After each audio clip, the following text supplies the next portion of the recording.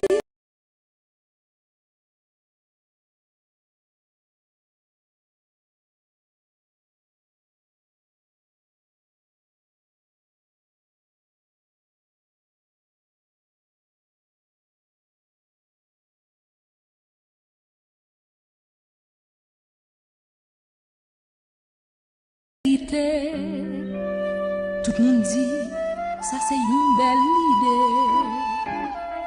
idée. Les constats ou longer, ni mes droites, ni mes gauches. Mais il y a des gens qui mettent des mains dans la poche. Si te connais, pour qui n'a pas marché, qui n'a pas aller, pour aujourd'hui. Faut t'avancer, river. Si te connais, pour qui n'a pas marché. Si te connais, qui n'a pas aller. Pour aujourd'hui, faut t'avancer, river. Pour aujourd'hui, faut t'avancer, river. Pour aujourd'hui.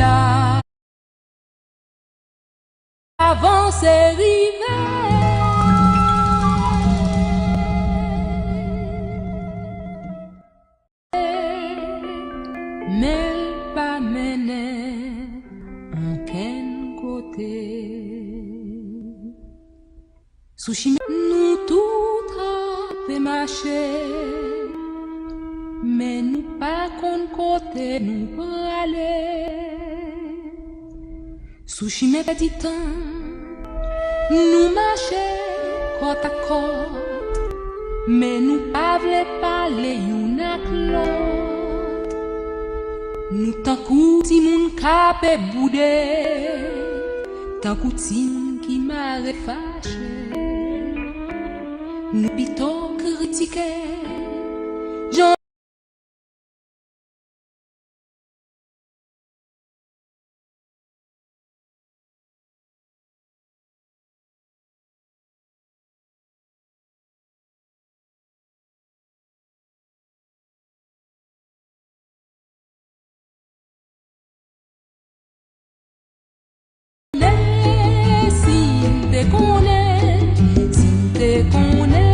Pour qu'il avait marché, si t'es connais, qui côté n'a pas allé, aujourd'hui, faut t'avancer, river.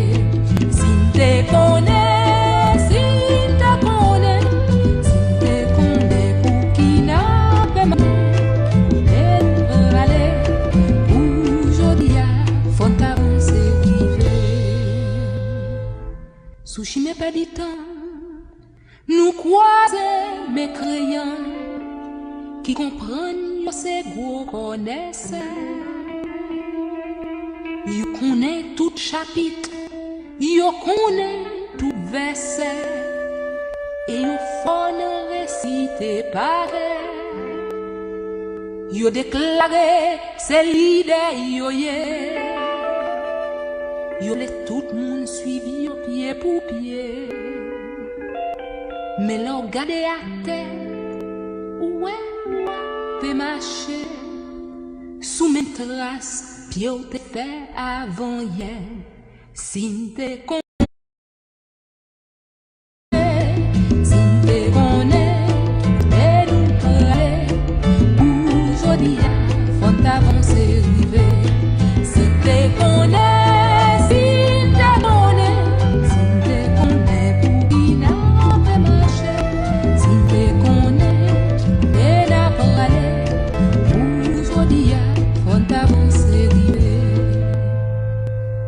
Sushi mais pas le temps que moun qui toujours dit on nous baille mais pour faire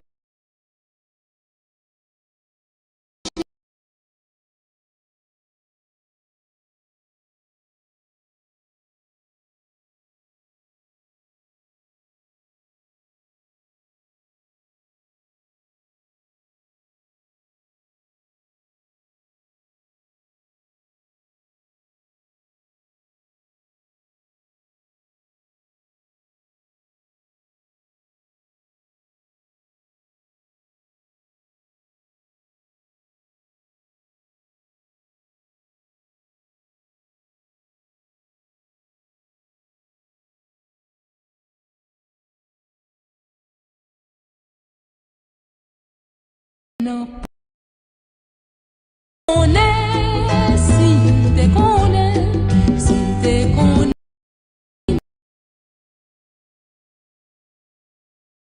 T'es n'a pas aller, aujourd'hui, faut t'avancer, river. Si t'es connais, si t'es connais, pour qui n'a pas marché. Si t'es connais, t'es n'a pas aller, aujourd'hui, faut t'avancer, river. Aujourd'hui, faut t'avancer, river. Aujourd'hui,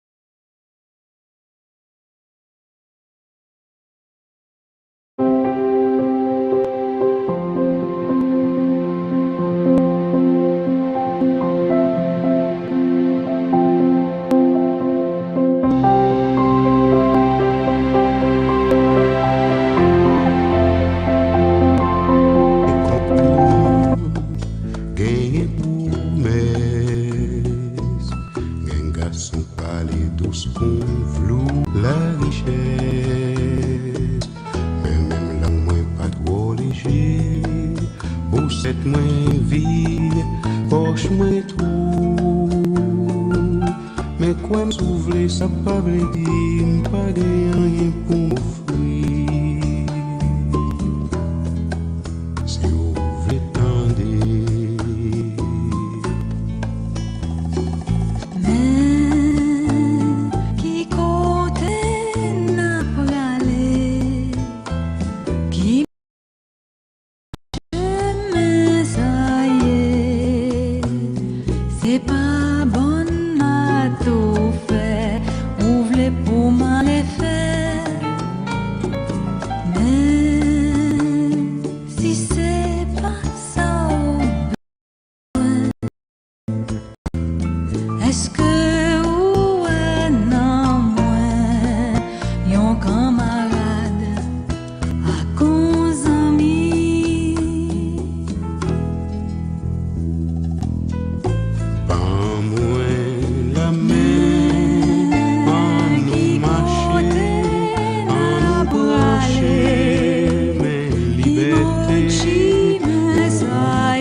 histoire, c'est que moi-même, je ne suis pas un musicien comme vous, messieurs Sao, et les Sao, les musiques, je joue l'instrument.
Et très souvent, l'en a poussé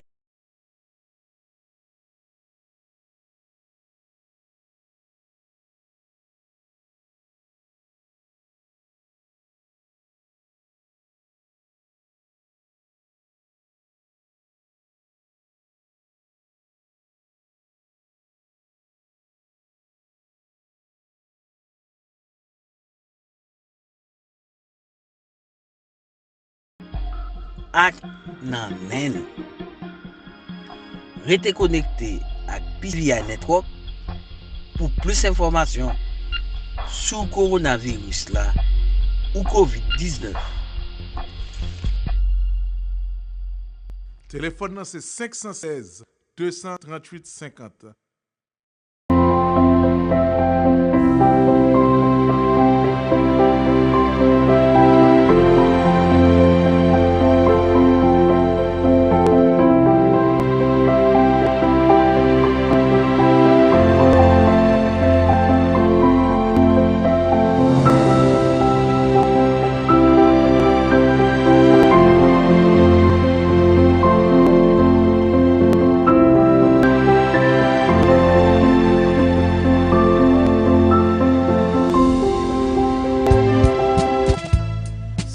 Normalement, sereinement, simplement. On ne va jamais tout pour vivre éternellement. Comportement justement, ça fait me faire compliment. Ça c'est un commencement qui fait mon belle vraiment. Ou tellement qui fait moi v'lais ouais journellement. Vini amoureusement pour me plaisir doucement. En bas pio cachiment, moi t'es premièrement. Ou t'es saut enterrement, ou t'es chic sérieusement. Attachement brusquement, moralement, physiquement.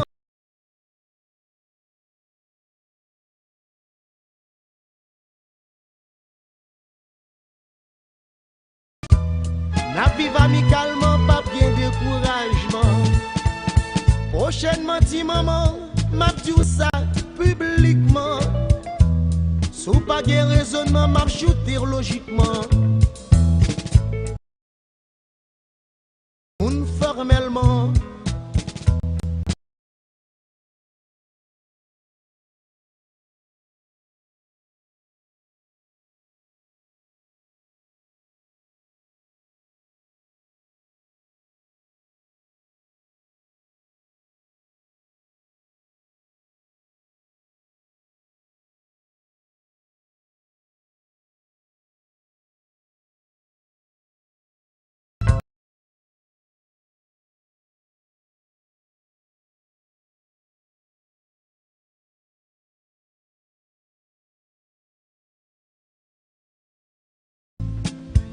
Les gens partis qui te payent bien loin.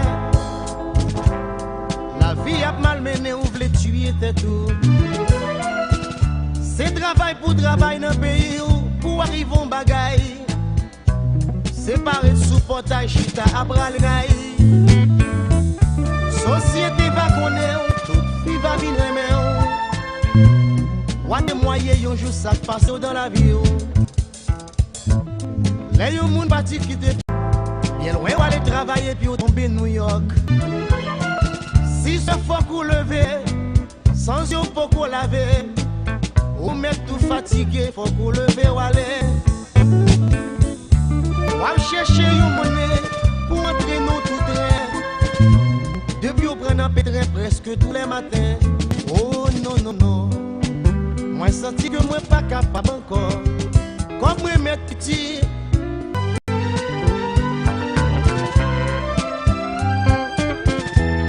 New York City.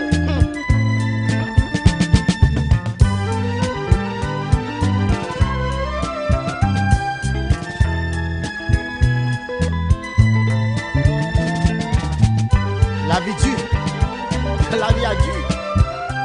On mettra dit, c'est pour dire.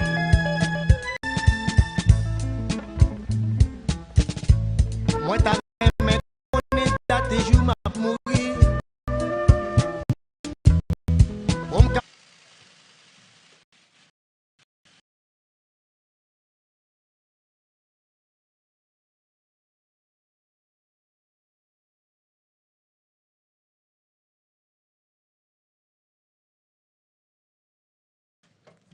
Thank you very much, everybody, and good afternoon. Today is Good Friday, and this Sunday, millions of Christians celebrate Easter and the resurrection of Jesus Christ. At this holy time, we pray that God will heal the sick and comfort the heartbroken and bless our heroes. As American families look forward to Easter, we're reminded that, but in triumph and renewal, very appropriate, isn't it? I'd like to provide Americans an update on our ongoing efforts in the war against the invisible enemy. Before I do that, I'll have a couple of notes. The United States discussions last night with Mexico, Saudi Arabia, Russia, and in dealing with OPEC nations, we are trying to get Mexico, as the expression goes, over the barrel, fewer barrels. The President and I spoke last night. We have a great relationship, great friendship. They're helping us very much at the border. They have 27,000 soldiers, Mexican soldiers, on our border right now, stopping people from coming into our country as our wall goes up. We're up to about 168 miles of wall. And in speaking with the President, they have a limit. The OPEC nations have agreed to a different limit, reduction of about 23%. So what I thought I would do, and I don't know that it's going to be accepted, we'll find out. The United States will help Mexico along, and they'll reimburse us sometime at a later date when they're prepared to do so. And we had a great conversation, but we'll find out how that all works out. As you know, they're trying to get rid of the glut of oil. There's a tremendous glut of oil, and we don't want anything to hurt our incredible industry. We're actually the largest producer in the world now. So we don't want anything to hurt those jobs, those great jobs in Texas and North Dakota and Oklahoma and everywhere. We have a tremendous energy, New Mexico, tremendous energy business, and we want to keep those jobs. So we're working on it. I think eventually it's going to work out. It may work out quicker than what most people thought possible, and maybe it won't, but it'll work out eventually. Our experts are monitoring the data from every part of our country having to do with the topic that we're here to discuss. In the midst of grief and pain, we're seeing clear signs that our aggressive strategy is saving countless lives. Tremendous progress is being made, although when you look at some of the numbers, I just spoke with Governor Cuomo, we had a good talk. When you look at those numbers, the numbers of death, people that have died, it's so horrible. Now, on the other side, you have the numbers of beds being used, we were just saying, are substantially reduced. That's usually the sign that it's heading in the downward curve. So New York, we know where that is.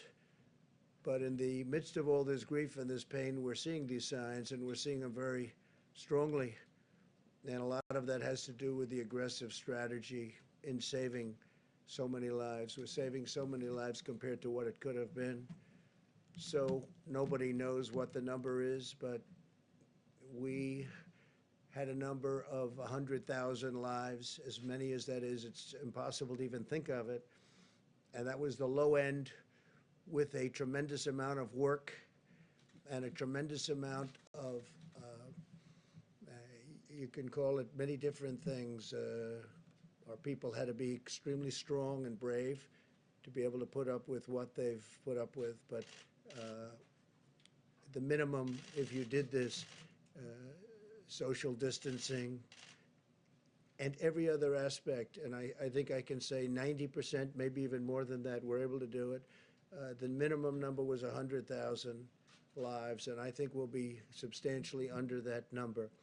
Hard to believe that if you had 60,000, you can never be happy, but that's a lot fewer than we were originally told and thinking. So they said between 100 and 220,000 lives on the minimum side, and then up to 2.2 million lives if we didn't do anything. But it showed a just tremendous resolve by the people of this country. So we'll see what it ends up being, but it looks like we're headed to a number substantially below the 100,000. That would be the low mark. And I hope that bears out. The situation in Detroit and New Orleans appears to be stabilizing. Detroit is really started to go up, and now it is stabilizing. And New Orleans is a great place. I have so many friends there. They can't believe what's happening, but it's really stabilized. I spoke with the governor of Louisiana, and as you know, we're building them additional beds right now, the Army Corps of Engineers and FEMA. And that is going to be done, and I hope they're not going to be very well used, because I think they've really, I don't think they're going to need them, or certainly not very many of them. We built them a big hospital of 1,000 beds, and now we're in the midst of doing another 1,000. I don't think they're going to be using very many of them, and that's a good thing. There was a time 2 weeks ago when we said that's not going to be nearly enough. We're going to have to build more, but we wanted to wait to see, and I'm glad we waited. It just looks like they're doing really well. Louisiana and the state of Michigan is doing really much better than we thought. In Washington State, we've made enough progress that the governor is now able to return an Army field hospital, so we're going to take that hospital. We don't think we need any more hospitals. We've built thousands of beds all over the country, and we think we're probably not going to need that hospital anywhere. If we do, we're ready to move it to a different location. In New York, we're seeing hospital admissions declining very substantially, as I said, and nationwide the number of new cases per day is flattening substantially, suggesting that we're near the peak and our comprehensive strategy is working. Over time, our guidelines to slow the spread are decreasing the rate of new cases very substantially, and will result in fewer hospital admissions, and we're seeing that. It's incredible. I think with no exceptions, it's looking like it's lower. And again, that's because of the people doing what they had to do, great people, and working with elected representatives and the doctors, the nurses, and everybody. I mean, just everybody. So everybody so has been so amazing. I was told this morning again, please mention all of those people working in the grocery stores, and it's true. The checkouts and the clerks and the people that are really, and a number of those people have become infected. So we want to thank them and a shout out to them. With the tireless devotion of American doctors and nurses and all of the medical people, we've kept our fatality rate very, very low compared to other countries. My administration's closely monitoring the data on the virus's impact on our cherished African American communities, because they've been hit hard. And the Surgeon General will be sharing more of that information right after we're finished here. He'll be coming up and saying exactly what's happening, because it's really, it's very troublesome, I will tell you that. I'd also like to provide clarity on the important point for many Americans on elective surgeries. Well, we've asked hospitals to cancel surgeries and procedures that do not take place at this time, just not to do them now. The choice to delay any treatment still remains between the patient and their doctor. We're not advising Americans to postpone medical treatment that their doctor believes should occur now. So it's different kinds of surgery, obviously. But we're really getting to the point where you can start to think about doing that surgery if necessary pretty soon, I think pretty soon. Yesterday, I directed Secretary of Agriculture Sonny Perdue to expedite aid to American farmers. And Secretary Perdue will be using all of the tools at his disposal to develop a program, and very quickly, of at least $16 billion to provide relief for farmers, ranchers, and producers impacted by the coronavirus. In this time of crisis, we must keep our supply chains moving from the beginning, right from beginning to end, and we're committed to supporting the amazing men and women who produce supply. I did last night a statement on social media, and I said, I have directed Secretary Sonny Perdue to expedite help to our farmers, especially to the smaller farmers who are very, very badly hurting right now. I expect Secretary Perdue to use all of the funds and authorities at his disposal to make sure that our food supply is stable and safe, and our great farmers are prosperous and continue to be prosperous. We're working very hard to make sure our food supply chain is sound and plentiful, but we all know that that begins with our farmers, cattlemen, ranchers, and producers. So we're going to be working with the small farmers, the big farmers, the cattlemen, the ranchers, all of the producers. We're going to take care of them. We're working with them right now. We have a lot of money that was put there through our use of tariffs and other means, and we're going to help out our farmers. And I don't think, I'll tell you, I've been helping our farmers for a couple of years because they were targeted, as you know, by China and others. And I think they're very grateful for what we've done. On the medical front, the FDA has issued 47 emergency use authorizations for advancements in testing, new ventilator designs, innovations in personal protective equipment, and experimental medicines, and Dr. Hahn's going to be talking about that. We've cut through the red tape to give doctors and patients unprecedented freedom to make their own healthcare decisions, granting access to potential therapies and drugs. Since Monday, we've deployed 2 major shipments of hydroxychloroquine from our national stockpile. It's going to various cities. And we are also disposing and getting, as quickly as we can, portions of it to the Department of Veterans Affairs and the Department of Defense. And speaking of the Department of Defense, they're going to be sending us 10 million N95 masks that they had. And we're in great shape in every way. We're in great shape with ventilators. We're in great shape with protective clothing. We have additional plane loads coming in, but we're not getting any calls from governors at this moment. I can speak, I think, for Vice President Pence, who'll be talking in a little while. We're getting very few calls from governors or anybody else needing anything. They're in great shape for this surge that's coming in certain areas in particular. And that's a good job. You've done a great job on that, Mike. Really a great job. I appreciate it. The whole country appreciates it. More than 2 million coronavirus tests have now been completed, and we're conducting approximately 100,000 more every day. We're also working to bring blood-based serology tests to the market as quickly as possible so that Americans can determine whether or not they have already had the virus and potentially have immunity. They have immunity if they've had the virus. A lot of them don't even know if they've had it. Sometimes it's brutal. You see the Prime Minister, who seems to be doing well now, I hope.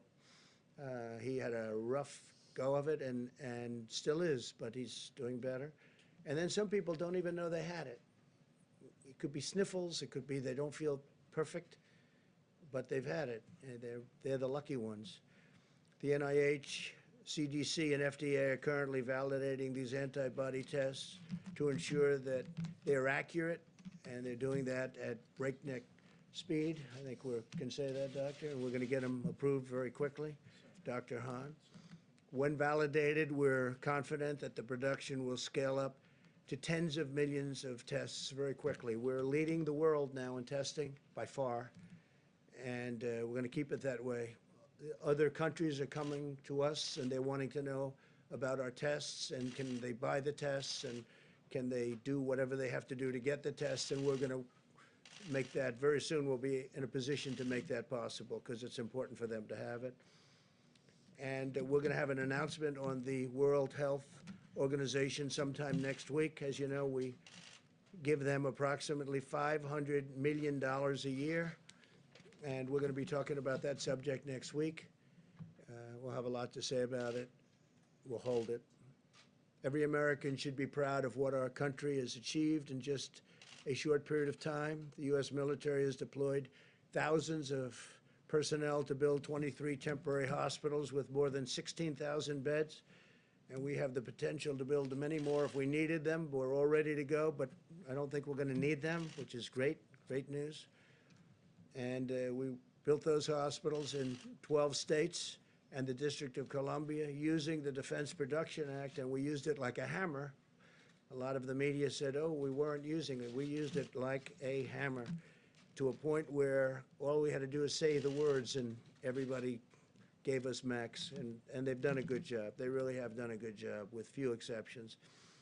And we've harnessed the full power of American industry to produce ventilators and other essential supplies. Right now, we're making thousands of ventilators, many of which we won't need, but we'll use them in our stockpile, and we'll build that up. We'll also help build up the stockpiles, which they should have had in the states, and so we're working with governors on that, and we'll also help other countries. There are countries that are calling us for help. They need ventilators, and they're in no position to build ventilators. We are. We have Ford and General Motors, and many companies are building ventilators. So we're going to be helping at a not too distant point. We're going to be helping quite a few of the countries. Now, we've launched Project Airbridge to deliver nearly 300 million pieces of personal protective equipment from and around the globe. We're also shipping out 60 sterilization systems to 10 different cities that can each sterilize up to 80,000 masks each day, and I'm even hearing it can go up to 120,000 masks a day, certain equipment with certain additions. It's a company in Ohio that makes it. It's a great company, great. I hear it's a great product, works very well. I asked that question. I said, how come we have to buy so many masks? Why can't we sterilize the masks that are being used? And the answer was you can.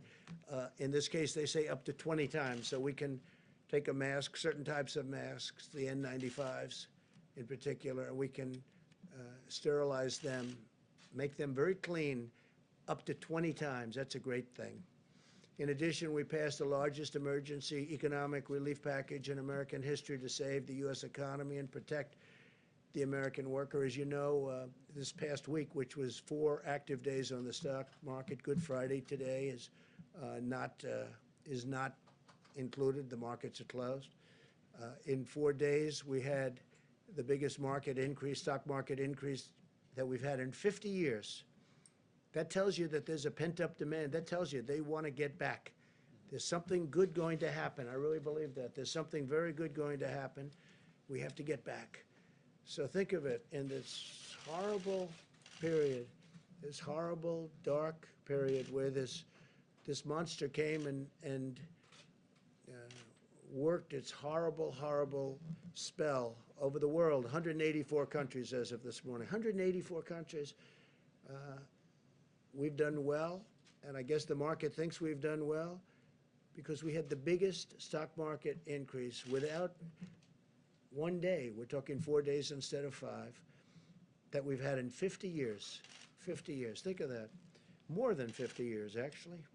In short, the American people have launched the greatest mobilization of our society since World War II, deploying every scientific, governmental, medical, and military resource to defeat the virus. So I want to just start then with, we're going to answer questions later. We'll have time. I think we have a lot of time today. A lot of people are off, as they should be, Good Friday. So I'll stick around. We'll answer questions later. I want to start with Deborah Birx, please, Dr. Birx, and you can go over some of the numbers we just looked at, and that'd be great. Thank you very much, Deborah. Thank you, Mr. President, and thank you for outlining how well we are doing in a series of metro areas. What also has been encouraging for those of you who are watching epidemic curves every day, and I'm sure you are, and watching them in log phase, because that's how epidemiologists like to look at their curves, you can see for the first time that in the United States we're starting to level on the logarithmic phase like Italy did about a week ago. And so this gives us great heart that not only in specific places, but we're starting to see that change. Obviously, a lot of that is driven by the improvement in New York City. Remember, for a long time, they were over 50% of our cases and 50% of our new cases. That has dramatically changed because of the impact of what the citizens of New York and New Jersey and across Connecticut and now Rhode Island are doing to really change the course of this pandemic and really change the trajectory of new cases. We're seeing that what many states and metro areas were experienced as twofold and fourfold increases that went to twofold, that now those are going to 8 days between the doubling rate. Watching this every day gives us hope across these metro areas from New York and New Jersey and all through Denver and, of course, through New Orleans.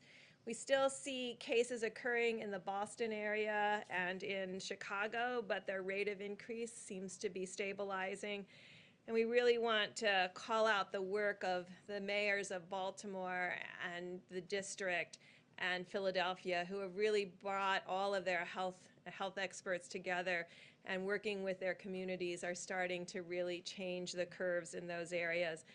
What we're seeing is we're united in social distancing, and that's been very encouraging to all of us, and it should be encouraging to the healthcare providers that are on the front line, many of which are serving our Americans with such dignity and respect and ensuring that everybody gets optimal care. And as the President noted, our mortality in the United States is significantly less than many of the other countries when you correct them for our population. And that is really solely the work of our frontline healthcare providers. And so working with, you can really, hopefully you get the theme today that we are incredibly proud of our public health leaders at the city level, at the state level, at the federal level, who are working together to really change the course of this pandemic, working with their citizens and their communities to make these changes.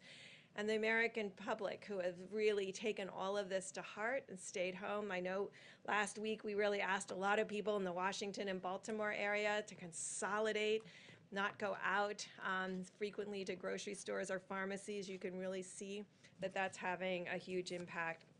So it's really about the encouraging signs that we see, but as encouraging as they are, we have not reached the peak.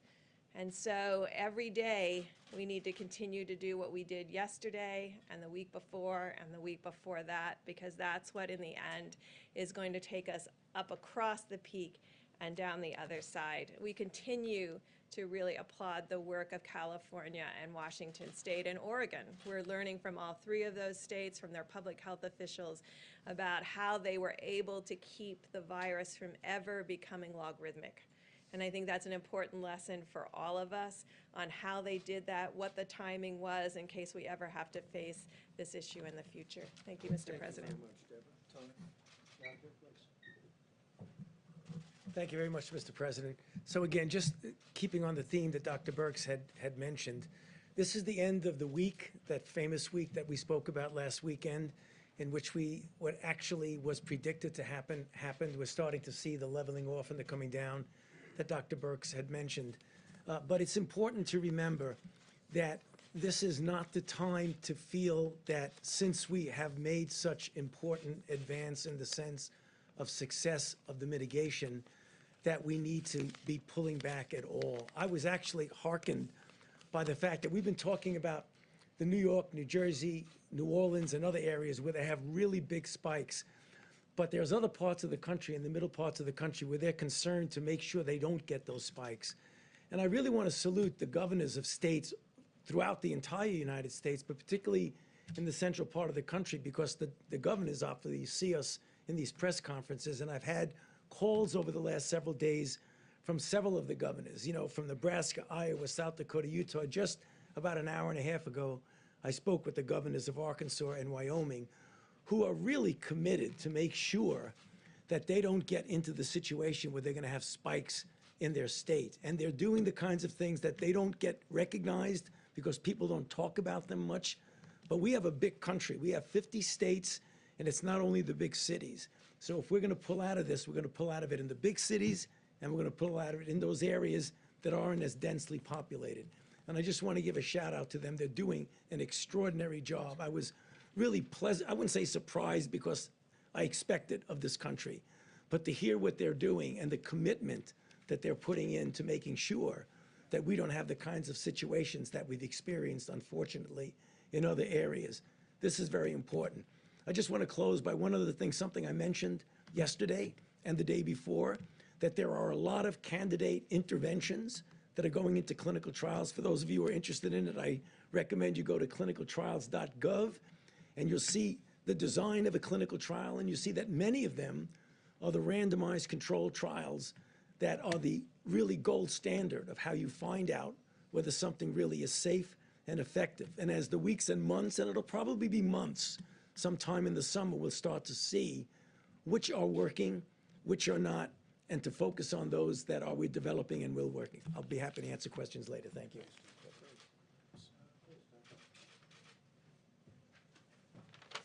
Thank you, Mr. President. The White House Task Force has been very focused on increasing the supply of personal protective equipment for our great providers. I was one of those providers a few months ago, and I can tell you nothing is more important than making sure they have what they need. So in order to increase the supply of N95 masks, FDA has worked with industry and has now authorized 2 companies who will supply machines to sterilize N95 masks. Admiral Polovchek and FEMA are purchasing on behalf of U.S. government 60 sterilization machines, as mentioned by the President, and they will be positioned around the country to increase the amount of supply of N95 masks. Each machine will be able to sterilize 80,000 N95 masks per day, and we hope to actually increase that further. The Vice President and the White House Task Force challenged us yesterday, and we responded as a team. FDA issued revised guidance regarding the laundering of gowns, because gowns are another issue in terms of supply that we're looking forward on. This is not something that normally happens around the country, but issued this guidance. It's on our website now at FDA, so there's information about how hospitals can do that to increase the supply. We've heard concerns that maybe hospitals might not want to do that because of regulations, and I can happy to tell you that Administrator Verma and I have worked on this. Certified providers and suppliers who follow FDA guidance as posted on the website will be compliant with Medicare and Medicaid requirements. And then finally, last week, FDA provided guidance to manufacturers on manufacturing specifications for cloth gowns. This is another attempt to increase the number of gowns. Typically, it's plastic or other types of materials. And this guidance, if followed, can be used by manufacturers to actually make these gowns, and no further regulatory red tape will be necessary. They can go into circulation. Thank you. Thank you. Thank you, Mr. President. Good afternoon, everyone. I started off the week talking about the challenges that lie ahead, and I want to finish the week just by reiterating what you've heard. Mitigation works. It definitively and quantitatively is working, and I want to say thank you to America for your efforts to help flatten the curve and to save lives. But at the President's direction, yesterday I met with 2,000 Hispanic leaders from their communities, and today the Vice President led a phone call that I was on with hundreds of African American leaders, including the Reverend Jesse Jackson, including Derek Johnson of the NAACP, including the National Medical Association and the Black Nurses Association, to talk about some of the alarming trends we're observing regarding the impact of COVID-19 on communities of color. And you've heard the stats in New York City. Hispanics represent the majority of deaths. In Milwaukee County, blacks are 25% of the population, but almost 50% of the cases and 75% of the deaths. So what's going on? Well, it's alarming, but it's not surprising that people of color have a greater burden of chronic health conditions. African Americans and Native Americans develop high blood pressure at much younger ages. It's less likely to be under control and does greater harm to their organs. Puerto Ricans have higher rates of asthma, and black boys are 3 times as likely to die of asthma as their white counterparts. As a matter of fact, I've been carrying around an inhaler in my pocket for 40 years out of fear of having a fatal asthma attack.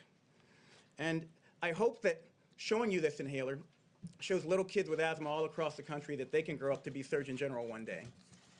But I more immediately share it so that everyone knows it doesn't matter if you look fit, if you look young, you are still at risk for getting and spreading and dying from coronavirus. The chronic burden of medical ills is likely to make people of color, especially, less resilient to the ravages of COVID-19, and is possibly, in fact likely, that the burden of social ills is also contributing. Social distancing and teleworking we know are critical, and you've heard Dr. Birx and Dr. Fauci talk about how they prevent the spread of coronavirus, yet only 1 in 5 African Americans and 1 in 6 Hispanics has a job that lets them work from home. People of color are more likely to live in densely packed areas and in multi-generational housing situations, which create higher risk for spread of a highly contagious disease like COVID-19. We tell people to wash their hands, but a study showed 30% of the homes on Navajo Nation don't have running water. So how are they going to do that? In summary, people of color experience both more likely exposure to COVID-19 and increased complications from it. But let me be crystal clear. We do not think people of color are biologically or genetically predisposed to get COVID-19. There is nothing inherently wrong with you, but they are socially predisposed to coronavirus exposure and to have a higher incidence of the very diseases that put you at risk for severe complications of coronavirus. But as the Vice President shared on the call this morning, this history, and I want you to hear me say this, it does not have to be our nation's future. We're taking steps now in the midst of the COVID-19 pandemic to reach, protect, and strengthen all communities impacted by this disease, and especially our communities of color. More details will be forthcoming, but we are actively working, as the Vice President and the CDC Director laid out today, data collection, targeted outreach to communities of color, and increasing financial, employment, education, housing, social, and health supports so that everybody has an equal chance to be healthy. And I want to close by saying that while your state and local health departments and those of us in public service are working day and night to help stop the spread of COVID-19 and to protect you regardless of your color, your creed, or your geography, I need you to know you are not helpless. And it's even more important that in communities of color, we adhere to the task force guidelines to slow the spread. Stay at home if possible. If you must go out, maintain 6 feet of distance between you and everyone else, and wear a mask if you're going to be within 6 feet of others. Wash your hands more often than you ever dreamed possible. Avoid alcohol, tobacco, and drugs. And call your friends and family. Check in on your mother. She wants to hear from you right now. And speaking of mothers, we need you to do this, if not for yourself, then for your abuela. Do it for your granddaddy. Do it for your big mama. Do it for your pop-pop. We need you to understand, especially in communities of color, we need you to step up and help stop the spread so that we can protect those who are most vulnerable. This epidemic is a tragedy, but it will be all the more tragic if we fail to recognize and address the disproportionate impact of COVID-19 and an array of other diseases and risk factors on communities of color. The task force and this administration are determined not to let that happen. The President, the Vice President have said we will not let that happen. We can't fix these issues overnight, but I promise you we will work with your communities to quickly and meaningfully move the needle in the right direction. Nothing less than the fate of our families and friends. My family and friends depends on it. Thank you very much, Richard. Thank you. Mike, please. Thank you, Mr. President.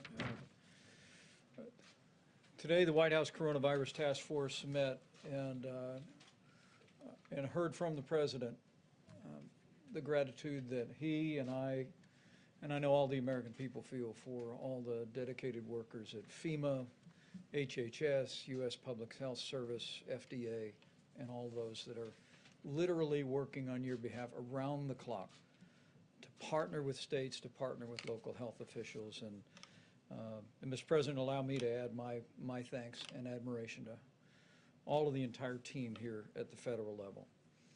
On this Good Friday, we remember those who've lost their lives to the coronavirus. We remember their families, our dedicated healthcare workers, and our first responders.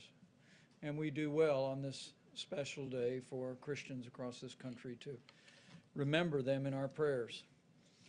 But as you just heard from Dr. Birx and from the experts, it's also a good day to remember that Good Friday is always followed by Easter Sunday. And there is hope. There is hope in this moment that thanks to what the American people are doing every day, adhering to the President's coronavirus guidelines for America, thanks to the fact that Americans are listening to state and local leaders and putting the health of their family members and neighbors first, we're getting there, America. We're making progress. But it's imperative that we all continue to implement all of the guidance in the 30 days to slow the spread.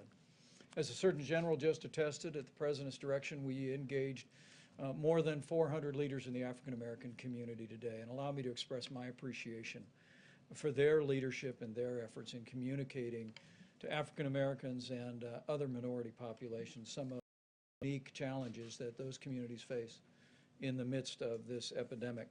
And the CDC, as the Surgeon General said, is working on not only studying the issue, but very rapidly issuing new guidance, and we'll be communicating that new guidance to all of those great leaders. On the subject of testing and supplies, the President gave a great amount of detail. More than 2.1 million tests have been performed, and we continue to work very, very closely with FDA and suppliers around the country to expand the ability of testing. And you just heard Dr. Hahn reflect on the fact that very soon we will have an antibody test that Americans will be able to take to determine whether they ever had the coronavirus. I spoke today to the Governor of Colorado, Jared Polis. We've been in contact with Senator Cory Gardner about an outbreak at a particular meatpacking facility in the Colorado area. And at this time, our team is working with the governor and working with the senator to ensure that we flow testing resources. At this point, there are some 14 people hospitalized, maybe 200 to 300 of the workforce have been impacted, and we spoke about providing those resources this weekend. I want to encourage people in Colorado that we will work to support that effort, but I also want to emphasize that all of the people that are working in food supply, from farmers to meat packers to distributors to truckers to grocers, continue to have our gratitude, as President Trump said just a few moments ago. On supplies, more than $5 billion have been obligated to the states. 29,600 National Guard have been activated. And at the President's direction, more than 4,700 active duty military personnel have been deployed, medical military personnel in 9 states, focusing on the areas of most significant epidemic. Airbridge, 26 flights have been completed. 4 flights are scheduled to arrive today, bringing 250,000 gowns, 25 million pairs of gloves. 54 more flights are scheduled, literally bringing in supplies from around the world. Finally, let me say, as we go into this very special weekend, into Easter services, I know I speak on behalf of the President when I say how grateful we are to all of the churches that have been there, and their ministries have been working under great difficulty to continue to provide for the needs of your members. There have been food drives, there have been phone calls, and ministry has continued, and we are grateful for the role on this Holy Week that our churches, our synagogues, and all of our houses of worship have played.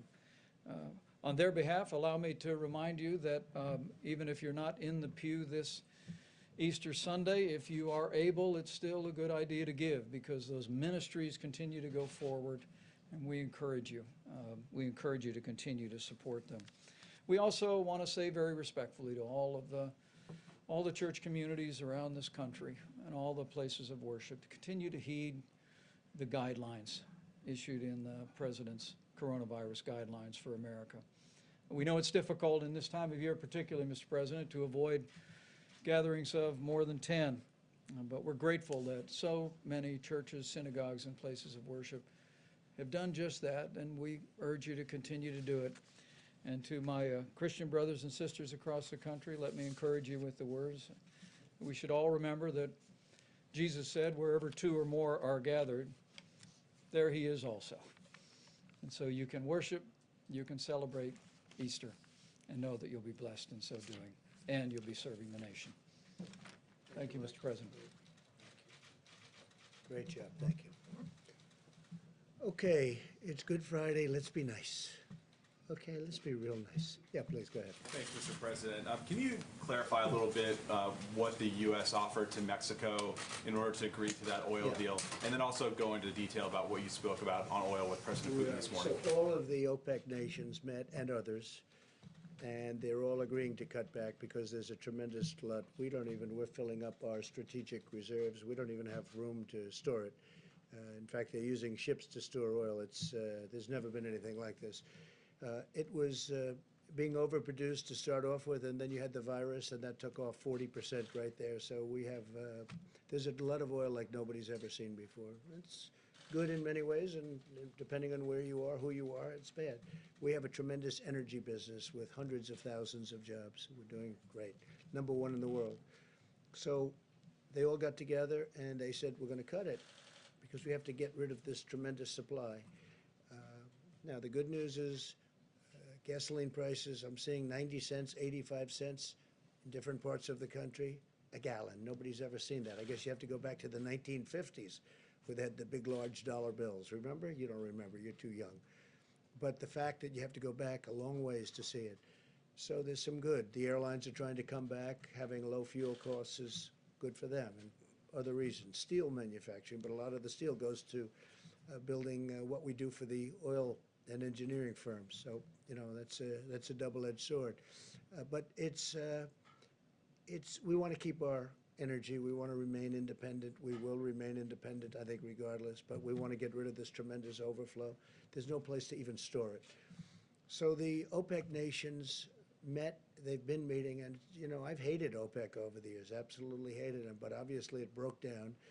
And we potentially have years' worth of supply, a long time before it ever can catch up, even if they do reduce it. And they agreed, but Mexico didn't agree. It was one of the few countries that didn't agree. This is OPEC plus. These are OPEC plus countries outside, you understand? Yes. And Mexico didn't agree. And I understand the president very well. He has a level when he came in, and he wanted to keep it at that level. Oil is important for Mexico. The problem is, and I explained it very strongly, you're going to be selling it for $5 or $10 a barrel, so in the end it's bad. But he did have some political difficulty with it, frankly, and I understand that too. And it's a small amount for us. It's a large amount for Mexico, but it's a very small amount for the United States, being the biggest producer. So I agreed to pick up some of the slack. So he was going to reduce it by 100,000 barrels, reduce his output by 100,000 barrels. And I was going to pick up the slack, and they would make it up to us at a later date. They would make up what we're doing at a later date. It could be in a different form. And I don't know whether or not that's going to be, for Mexico it was acceptable. I don't know whether or not that's going to be acceptable to the other oil-producing nations. We'll find out.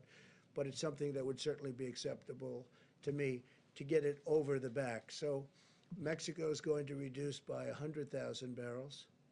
And that would mean that they're 250 to 300 barrels short. We'd make up the difference. They would reimburse us at a later date. Okay? You mean make up the difference by cutting U.S. production? By cutting some U.S. production. Now, the U.S. production's already been cut because we're a market-driven economy, and oil is very market-driven. They've been cutting oil all over the place. We're cutting it back. And what does it mean, really? It means we have it in the ground, we can use it. Now, we have a lot of ground with a lot of oil in it. I think we're number one in that, too. We're probably number one, especially with ANWR. As you know, I got ANWR approved in Alaska. That's one of the biggest finds anywhere in the world. So when you add it all up, I think we're probably number one, even in what we have under. We're very lucky.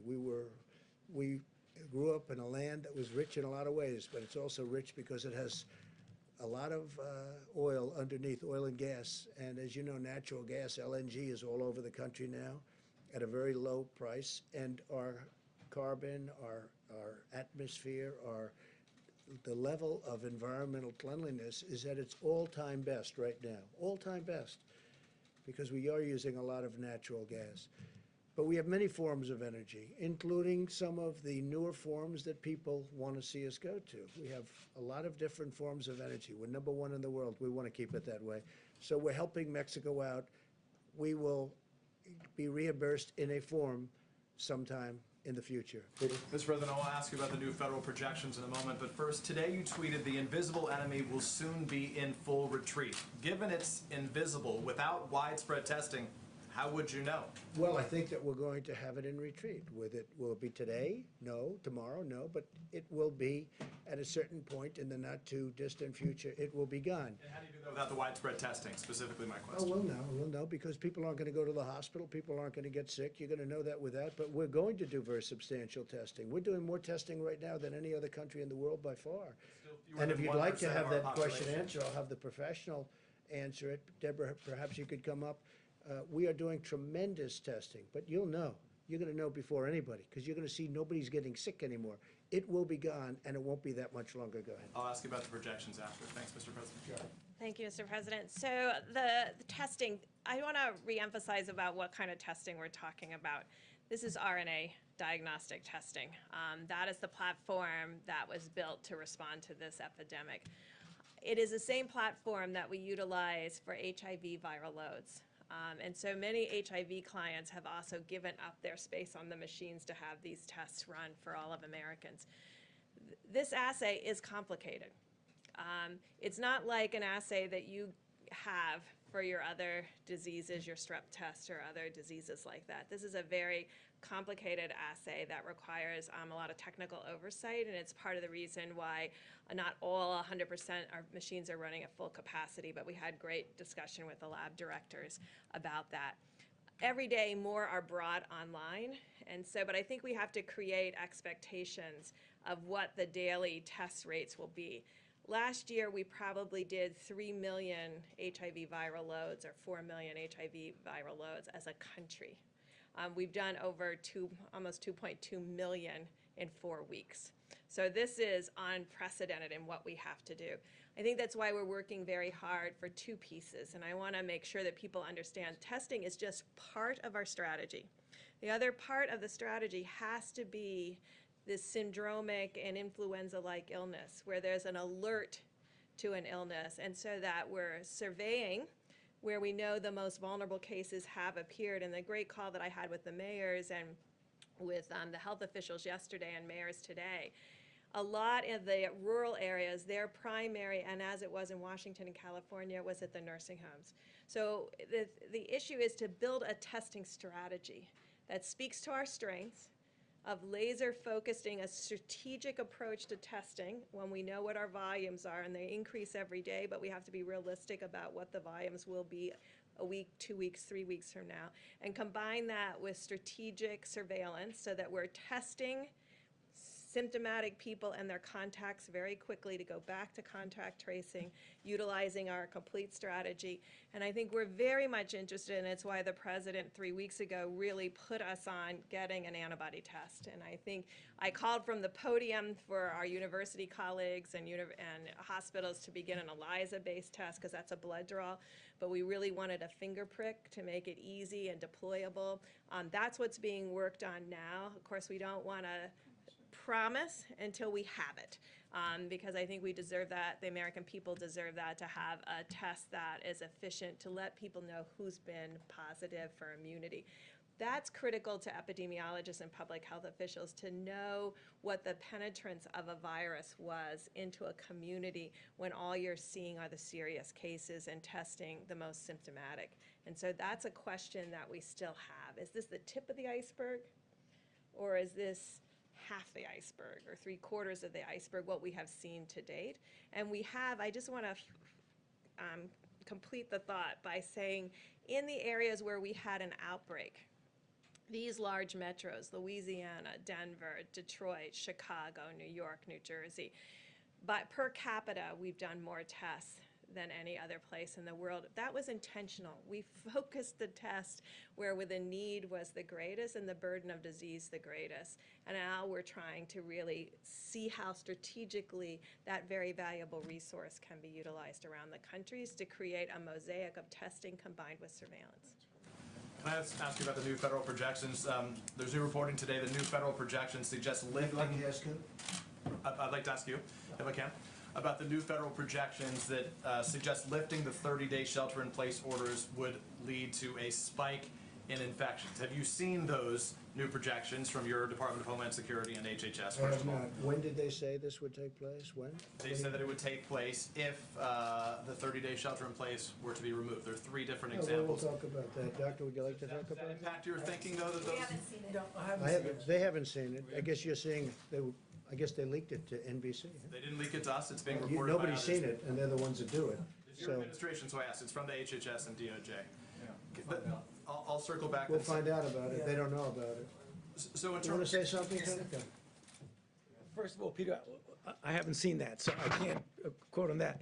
But, yeah, that's okay, I still haven't seen it. I've been in here all day. I'm just telling you what I know. So what I think that they're talking about is that whenever you pull back, you would expect that you might start seeing cases. And what we've been talking about, what Dr. Birx has just mentioned, is that when you see that, that's where you want your resources to be able to very efficiently, in real time, identify, isolate, and contact trace. So don't let anyone get any false ideas that when we decide at a proper time when we're going to be relaxing some of the restrictions, there's no doubt you're going to see cases. I would be so surprised if we did not see cases. The question is how you respond to them. I think that's what they were referring to. I guess the question, Mr. President, should Americans have to decide between staying healthy and going back to work? Look, I think we're going to do both. We're going to go back to work, and we're going to stay healthy. And staying healthy is also a proportion. If you look at what we're doing, we're looking at a date. We hope we're going to be able to fulfill a certain date, but we're not doing anything until we know that this country is going to be healthy. We don't want to go back and start doing it over again, even though it would be in a smaller scale. Yeah, Jeff, go ahead. Thank you, sir. Just a follow-up on the oil question. The President of Mexico said that you had agreed that the U.S. would cut production by 250,000 barrels per day. Is that what you agreed to? Yes, we would, which we've already done, by the way, but we would agree to a reduction cut. They would agree to do something to compensate us in the future. Okay. Do you make any assurances to Saudi Arabia that you, the United States, would not bail out oil drillers here? We didn't discuss that with Saudi Arabia. We just discussed the numbers, and we discussed who's opposed and who's not, and pretty much everybody is in favor of it because they're getting clobbered. They're all getting clobbered. All of those countries are having problems. If you look at Saudi Arabia, that's their source of income, primary source of income by far. So they want to do it. Russia wants to do it. The OPEC nations want to do it. They all want to do it. So we'll see what happens. There's a difference between wanting to do it and doing it. Yeah, go ahead. OAN in the back. Thank you, Mr. President. This is a national security question back to Venezuela and China. Venezuela, go ahead. Your administration has placed a $15 million bounty on Venezuela's Nicolas Maduro.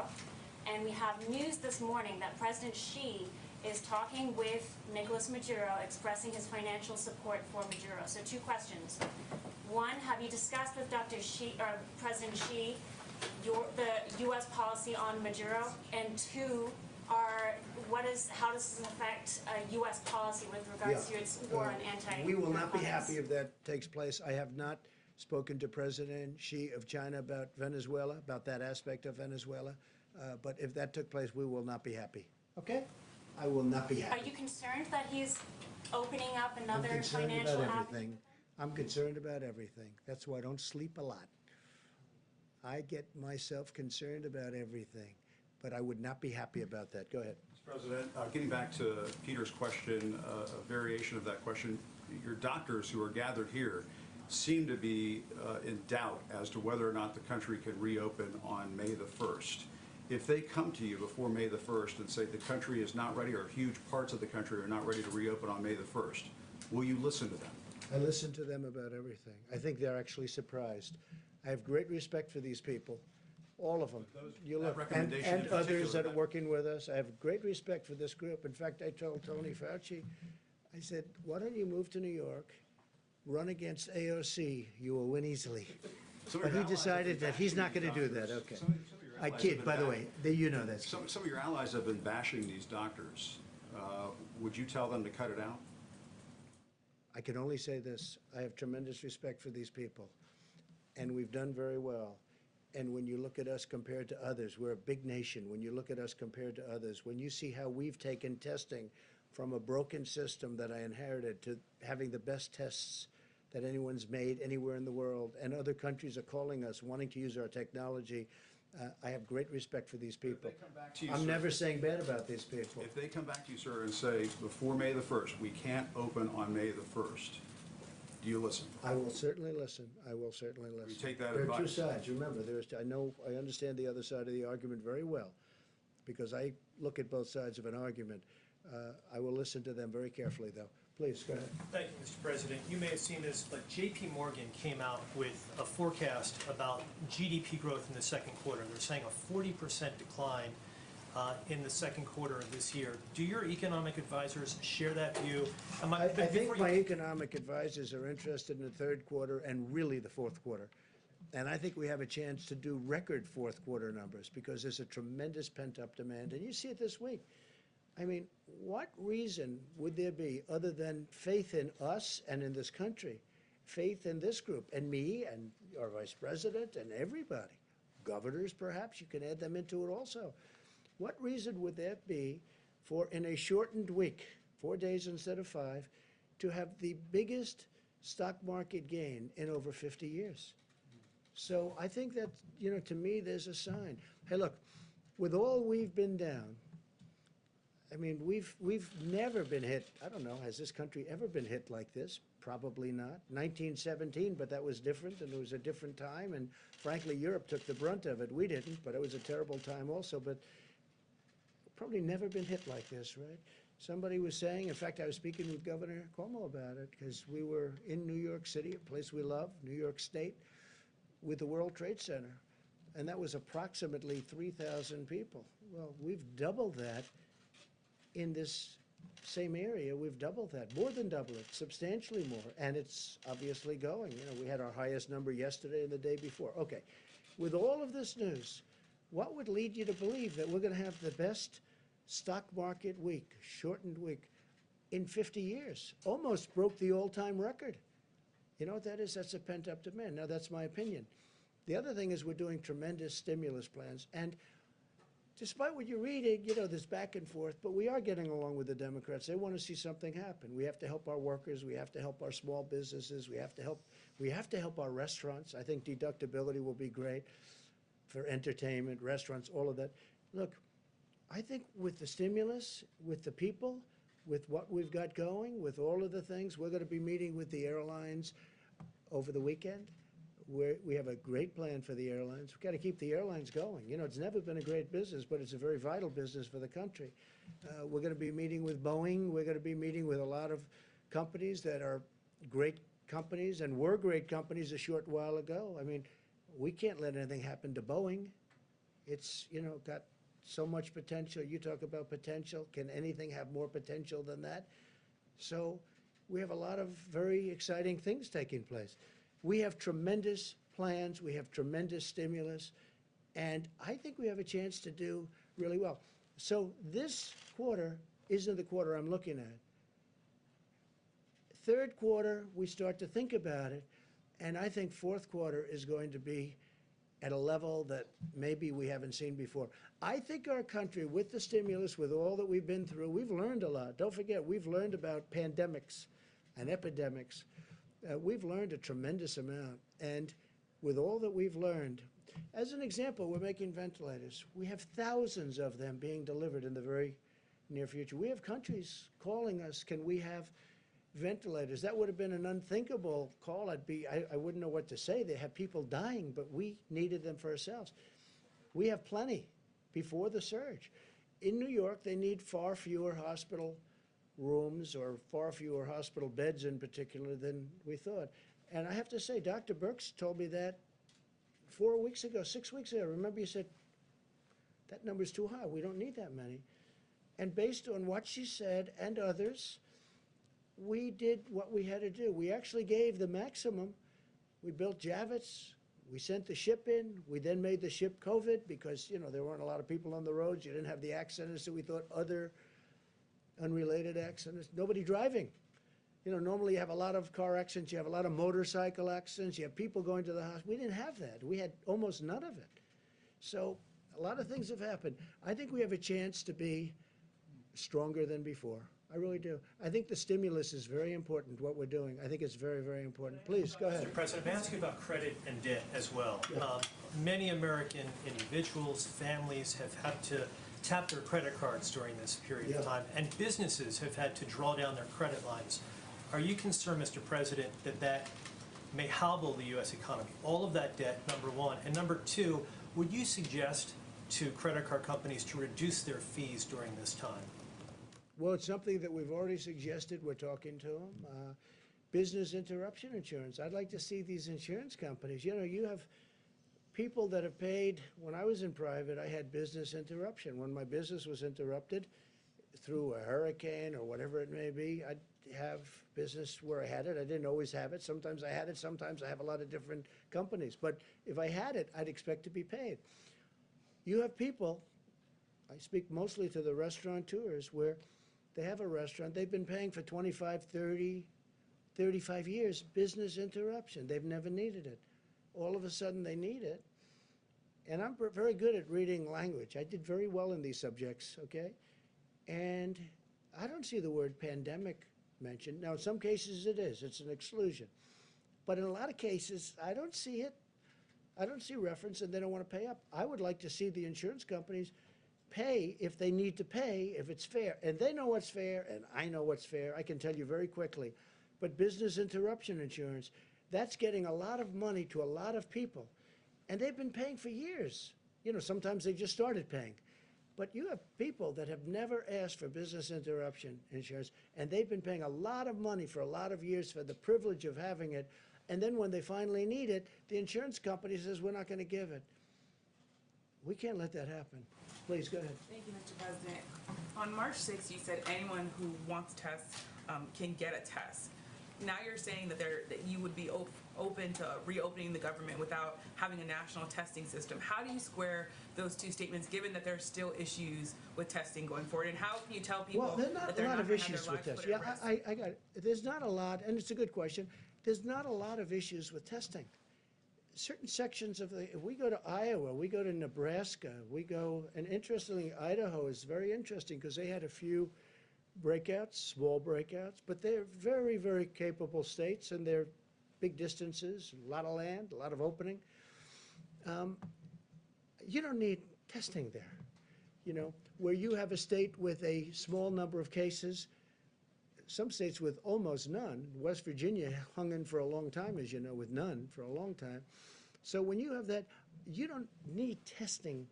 You don't have to test every person in the state of Iowa, as an example. You don't have to test every single person to say, let's open up and let's get the tractors moving and let's get the corn and let's open up all of the different things they do in that great state. You don't need that. And with that being said, if there's a little hot corner someplace, we'll be testing. But I think Deborah speaks to this very well.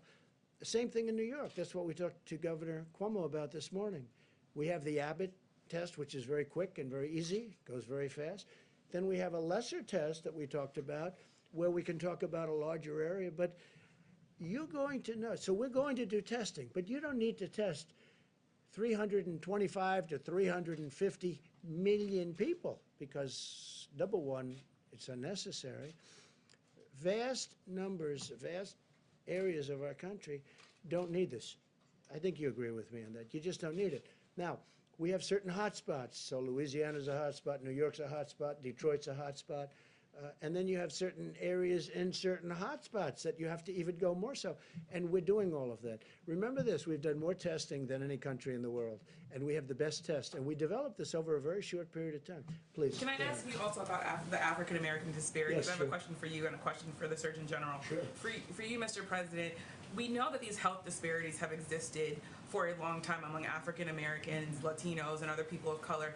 Why did the administration possibly have a plan directed at those communities to prevent high death rates, knowing that the health disparities were there? Well, we do have a plan, and one of the things I'm most proud about is what I've been able to do for the African American community.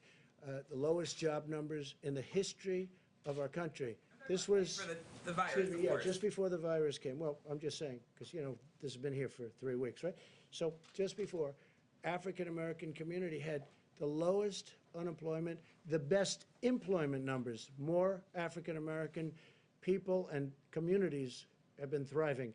If you look at our opportunity zones and what we did, Tim Scott, who's fantastic, a fantastic senator, came to me, opportunity zones, more jobs for African Americans than ever before, better health care than they've ever had before. All of these things. The Surgeon General spoke to it, and he spoke to it, I thought, really brilliantly. I found it very interesting what he said, and I'd love you to come up and answer the second part of a question, because I think you would do it a much better job than I would. Please.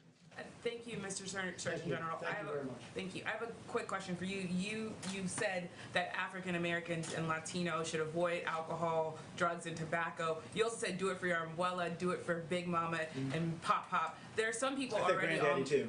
and there are some people online that are already offended by that language and the idea that you're saying behaviors might be leading to these high death rates. Could you talk about whether or not could you, I guess, have a response for people who might be offended by the language that you used? Well, I use that language because that's the language. I've been meeting with the NAACP, with the National Medical Association, with others. I actually talked with Derek Johnson multiple times this week, the head of the NAACP, and we need targeted outreach to the African American community, and I use the language that is used in my family. I have a Puerto Rican brother-in-law. I call my granddaddy granddaddy. I have relatives who call their grandparents Big Mama. So that was not meant to be offensive. That's the language that we use and that I use, and we need to continue to target our outreach to those communities. It is critically important that they understand it's not just about them, and I was very clear about that. It's not just about what you do, but you also are not helpless. We need to do our part at the federal level. We need people to do their parts at the state level, and we need everyone, black, brown, white, whatever color you are, to follow the president's guidelines, the coronavirus guidelines, and do their part. Because when I talked to the NAACP 3 weeks ago, it's important to note that one of the things they asked me was, can you help dispel the myths in this community that people actually can't get coronavirus if they're black? That was a myth that was out there that's actually very important for us to squash here. And that all Americans avoid tobacco, alcohol, and drug use at this time? Absolutely. It's especially important for people who are at risk and with comorbidities, but yes, all Americans. So thank you, and I will clarify that. All Americans need to avoid these substances at all times. I put out a smoking cessation report in January. I put out an advisory against youth and pregnant women using marijuana last year, and that was not directed towards any one race. That's everybody needs to do everything they can to be as healthy as possible at this critical time. Dr. Fauci, would you add anything? Yeah, I think you said it perfectly, Jerome. Thank you. Would you like to add anything to it? Because you are really, you expressed it very beautifully before. No, I mean, Jerome, you did it beautifully. I can't do it any better than that. And I know Jerome personally, and I can just testify that he made not even a hint of being offensive at all with that comment. I thought that was appropriate. Thanks.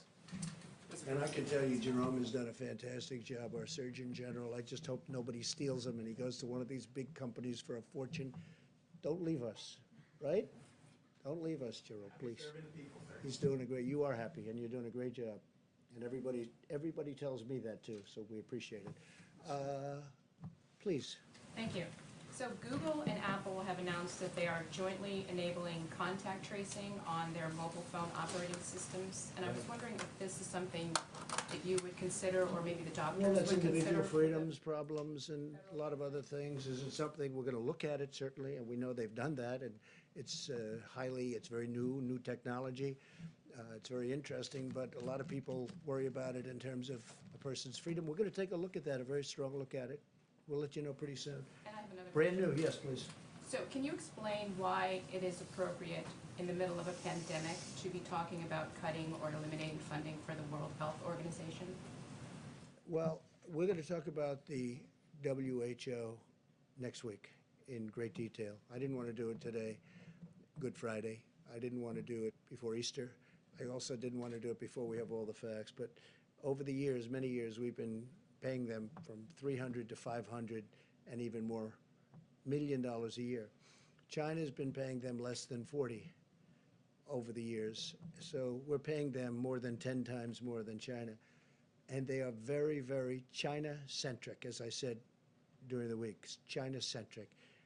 China always seems to get the better of the argument, and I don't like that. I really don't like that. I don't think that's appropriate. I don't think it's fair to the American people.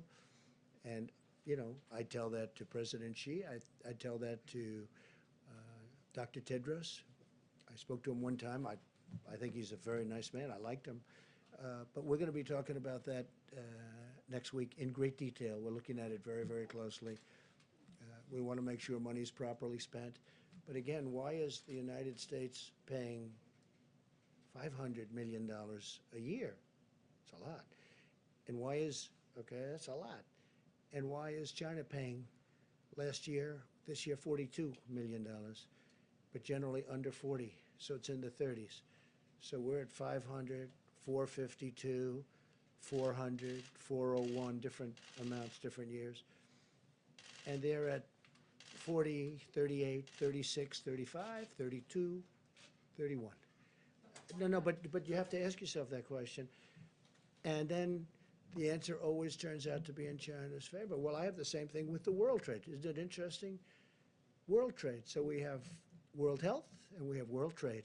So we have the World Trade Organization. And until I came along, we were losing cases, so many cases, it was ridiculous. We were always losing these cases, I mean, almost every case. And now we're winning cases. We just won $7 billion because they know I'm not going to put up with it. China has been unbelievably taken advantage of us and other countries. You know, for instance, they're considered a developing nation. I said, well, then make us a developing nation too. They get big advantages because they're a developing nation. India, a developing nation. The United States is the big developed nation. Well, we have plenty of development to do, okay? And now we're winning cases because they know that if we're not treated fairly, I'm going to pull out. Now, you never heard this before because nobody ever talked about the World Trade Organization, but the World Trade Organization has treated us very unfairly. But they know I'm not going to put up with it because all of these countries are taking advantage of the United States. Now, in the courts and the court system, we're not approving new judges over the last year and a half. We're not going to approve them. And Bob Lighthizer is working very hard on that. But we had always a minority position, meaning numbers of judges. So we'd have a minority number of judges. I said, how do you win with a minority number of judges? But all of a sudden we're winning. And the reason we're winning is they know if they don't treat us properly, and we won $7 billion just this very recently, and the money is pouring in. And we've won other cases too. We've won a lot of cases. But you know from covering it, I know you know, that the United States was taken advantage of by the World Trade Organization. And by the way, speaking of China, if you look at the history of China, it was only since they went into the World Trade Organization that they became a rocket ship with their economy. They were flatlined for years and years, frankly, for many, many decades. And it was only when they came into the World Trade Organization that they became a rocket ship because they took advantage of all the rules. I'm not even blaming them. I'm saying how stupid were the people that stood here and allowed it to happen. But we don't allow that to happen. And if they don't treat us fairly, we'll leave. But now we're starting to win cases. How about somebody new for a change? Come on, go ahead. President, as many schools and school districts are closing across the country, Florida Governor Ron DeSantis has not ruled out closing or opening out schools in May, saying that many kids are not vulnerable to this disease. Do you agree with that assessment, and do you believe that schools, would you recommend that schools open up and to those states that have? Well, I have a lot of confidence in Ron DeSantis, a lot of faith in Ron DeSantis to make the right decision. He's doing a great job as governor. Ron DeSantis, I had read where he's thinking about opening up the schools earlier than the date, the end of the month. I'd have to look at the numbers. But again, you know, I like to allow governors to make decisions without overruling them. Because from a constitutional standpoint, that's the way it should be done. If I disagreed, I would overrule a governor. And I have that right to do it. But I'd rather have them, you can call it federalist, you can call it the Constitution, but I call it the Constitution. I would rather have them make their decisions. But he's made a lot of good decisions.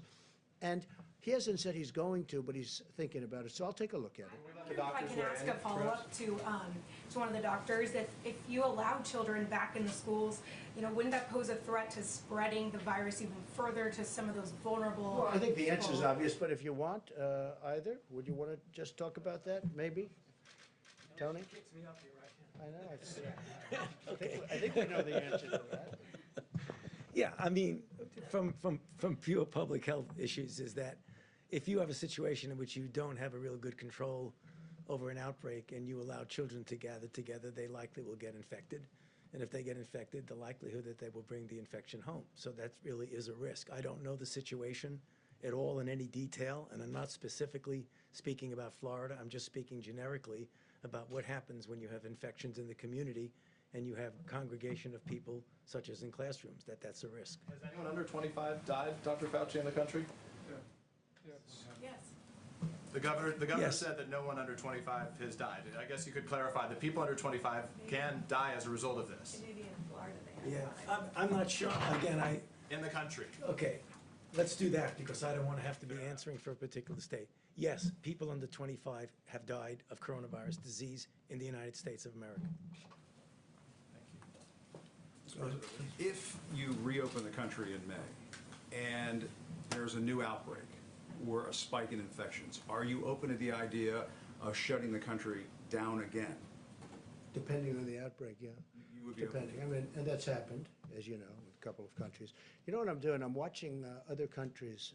In many cases, they're ahead of us from the standpoint that it attacked them before us. It hit them first. And I'm watching what's happening with respect to certain other countries, some of them obvious, some of them less obvious, and what they're doing and the success that they're having.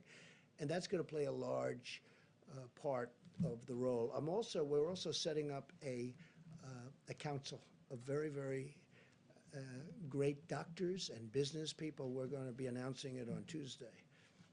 Of some great people. Economic task force. There's a second task force? This is beyond economic. This is really, I call it the Opening Our Country Task Force, or Opening Our Country Council, so we don't get it confused with Mike's task force, which has done so great. And we're going to have the great business leaders, great doctors. We're going to have a great group of people. We'll probably do it by teleconference because we don't really want them traveling in for their own purposes. I don't think it would look good also, but we don't want them traveling in. So we'll do teleconference. We did one the other day with the banks, and it was very successful, the teleconference itself. And we'll be announcing names on Tuesday, who's on that. And that'll play a role, but ultimately I have to make that decision. And then I'll have to make a decision, do we close a little area that's a hot spot? I do say this, Jim, I want to get it open as soon as possible. This country was meant to be open and vibrant and great, not where people are, staying and. Are you No, determined to I'm do May not, 1st? I would love to open it. I'm not determined anything. The facts are going to determine what I do. But we do want to get the country open, so important.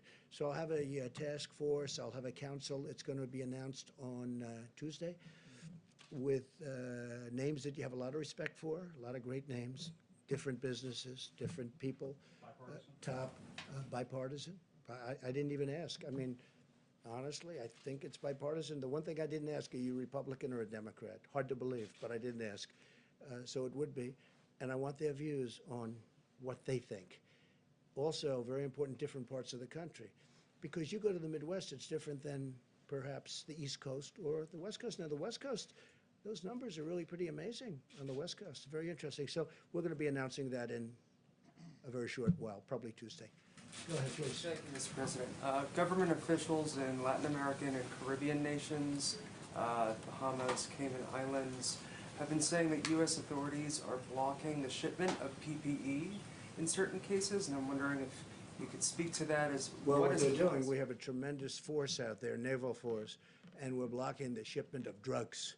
So maybe what they're doing is stopping ships that they want to look. We're not blocking. What we're doing is we're making sure we don't want drugs in our country.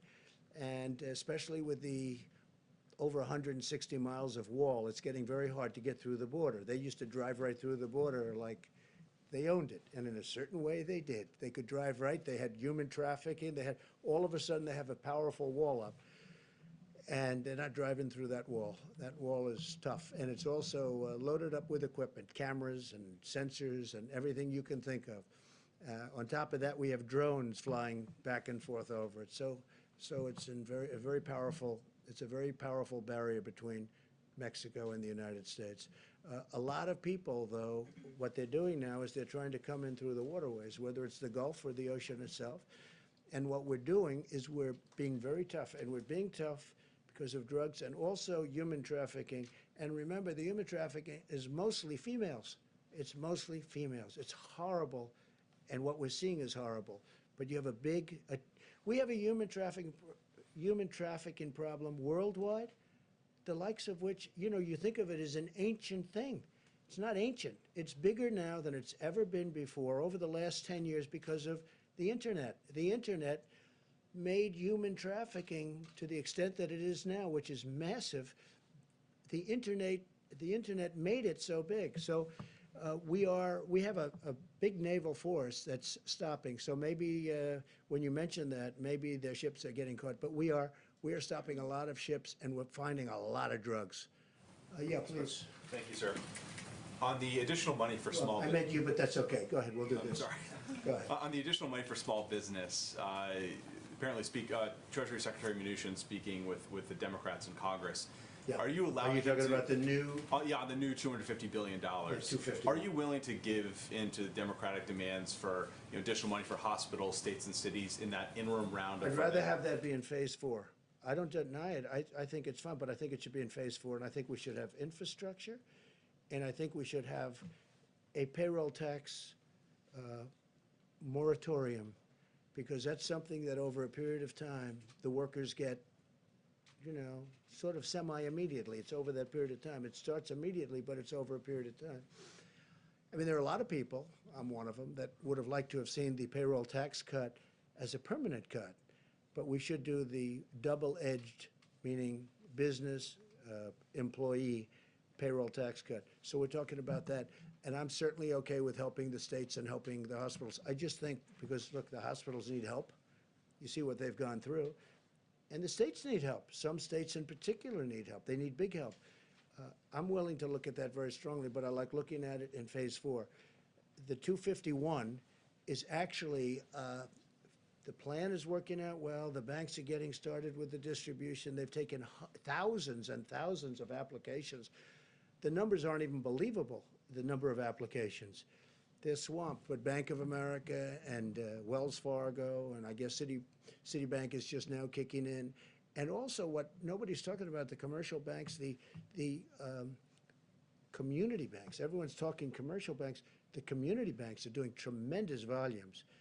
And they're probably doing them faster from what I understand. I hear the community banks, frankly, are the easiest ones in terms of getting the money out. So the money is getting out. The applications are far beyond what we ever anticipated. And that's why we're going, because this is money that goes essentially to the workers. We want the businesses to hold on to their workers, because once they lose the workers, they're never opening again. It's not going to happen. Okay, in the back.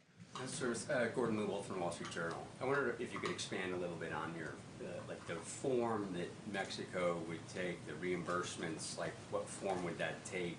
You essentially add it to the tab for the wall that you mentioned. And I have a second question by Matt. Well, there's no real cost, because we're agreeing to produce a little bit less. So number one, it's staying in the ground. You have it for another day.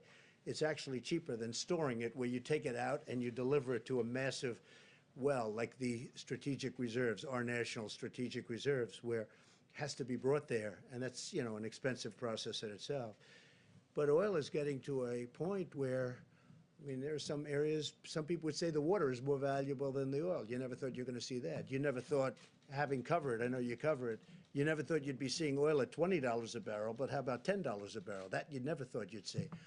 So we are looking at it very strongly. There is no real cost. I want to help Mexico out. We have a great relationship with Mexico, great relationship with the president. I really like him a lot. He's been terrific to us on the border because he stopped. You don't see the caravans coming up anymore. You don't see all the problems. When I took office, it was unbelievable what was going on. And they have been helping us a lot, and we've been helping them a lot. They make product for us. They sell it to us, and it's fine. It's a good relationship. And sometimes it's a great relationship. So he could not have done any more than that. And I think there was political reasons for that for him, that other nations don't have. They don't have that. You know, the nations that we're talking about, the 22 other nations that we're talking about, they just don't have that problem. So it doesn't cost us anything, and yet it's very valuable. We will be reimbursed in the future, maybe in the near future, maybe in the more distant future, but we'll be reimbursed by Mexico in a certain way, and it'll be fine. But we get Mexico over the hump. Now, with all of that being said, that doesn't mean the deal's going to happen anyway, because they still have a lot of different states. But this was one of the stumbling blocks. Okay, go ahead. If I may, China and some other countries have been particularly active, seen as maybe taking advantage of the U.S. during this process, during this period. China particularly active in the South China Sea. You've got a carrier down, obviously. What's your message to some of these adversaries and competitors? Well, look, the way I view it is this. China has taken advantage of the United States for 30 years, okay? I mentioned the World Trade Organization. China has taken advantage of us through that and using rules that are unfair to the United States, and they should have never been allowed, this should have never been allowed to happen. When China joined and was allowed to join under those circumstances, the World Trade Organization, that was a very bad day for the United States because they had rules and regulations that were far different and far easier than our rules and regulations. Plus, they took advantage of them down to the last, and you know China and you study China, and you know what I mean. They took advantage of them like very few people would even think to take advantage of them. And again, they are considered, right, a developing nation. We are not considered a developing nation. They're given advantages. Okay. For many years, China has ripped off the United States. And then I came along. And right now, as you know, China's paying 25%, and we've taken in billions and billions and billions of dollars in tariffs from China. And I know a lot of the people kept saying, oh, no, we're paying. Well, we're not paying. You know, countries are different. Not every country is China. But China would devalue their currency, and they'd also pour out money. And they essentially were paying most of those tariffs, not us. And as you know, we've taken in tens of billions of dollars. They targeted our farmers. But we took in so much money that I was able to give back. One year it was 12 billion, one year it was 16 billion.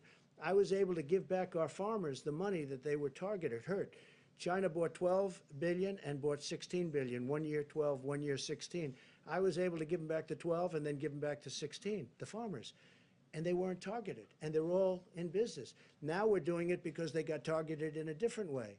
Now I'm going to be very interested to see. So we signed a deal with China, and under that deal, they're supposed to buy substantially in excess of $200 billion from us. That's not only farm product, it's manufacturing product, it's lots of different things. They're going to buy a lot.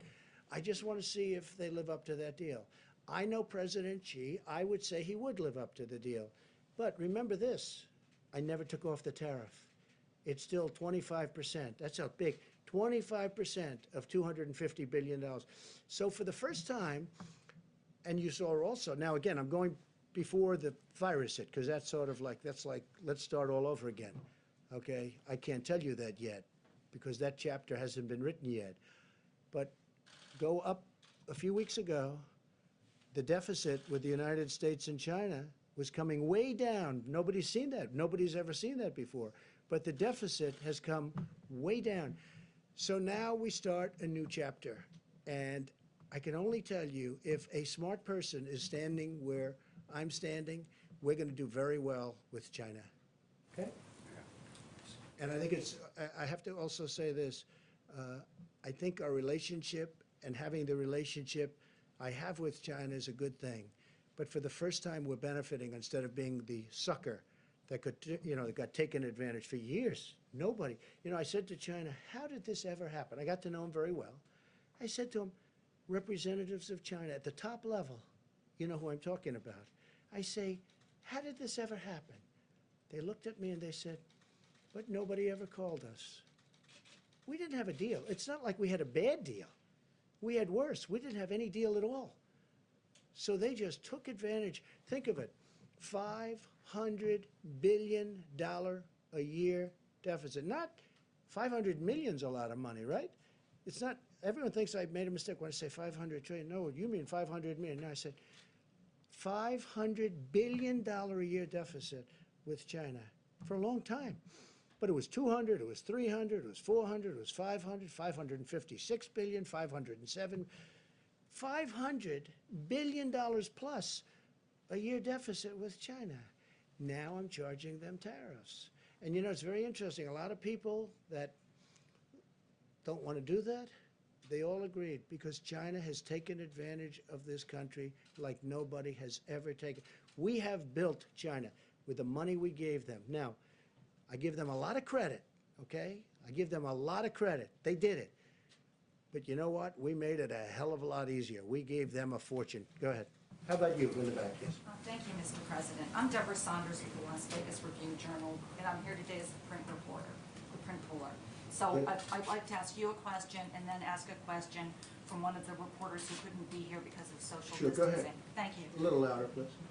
Thank you. I was wondering if you have been tested for antibodies, if you've taken the antibody Have I been test. tested for? Yes. Not that I know of. I've had some tests. Has No? anybody else here They been tell me tested? no. I'll Has accept anybody it. else in the task force been tested for antibodies? We don't have a testing. You don't have the test? That'll come out. They've just developed those tests, sort of new. Okay, good to know. So this question is from Andrew Feinberg with Newsweek. A significant amount of federal aid was made available to Boeing in the recently signed CARES Act relief package. But according to sources, Boeing executives are still planning a round of layoffs. So should Boeing or any company that accepts federal aid to stay in business during this pandemic be penalized for laying off workers after doing so? Yeah, well, the aid hasn't been given yet, but they will be asking, in my opinion. They haven't even asked yet. Boeing has not asked for aid yet, but I think they probably will. Now, at the same time, they do have to run a company. You know, this isn't a great time to sell airplanes. Let's not kid ourselves, okay? If you're a business person, Boeing makes airplanes. They had a big problem with one, but they make the greatest airplanes. They make the best airplanes in the world. They had the problem with one. They got it too complex. It becomes so complex. You have to be #1 in your class at MIT to be able to fly it. It's a mistake. Every 2 years, they want to make it more and more. I mean, they had great success with the 737, the Boeing 737. Then all of a sudden, they do the MAX, and they say, let's make it more complicated. Let's put on different engines. Let's do this. Let's do that. It was not exactly a good decision. Bad decision. Very bad, horrible decision. #1, human lives, and #2, horrible what's happened to the company. Here's a company, from a business standpoint, was like probably the greatest company in the world, in my opinion. I think it amounts to 1% of GDP. Some people say it's a half. I think it's 1. But here's one of the greatest companies anywhere in the world, maybe the greatest. And boom. Now, on top of what happened there with the 2 planes, and they say they have that fixed. That's good.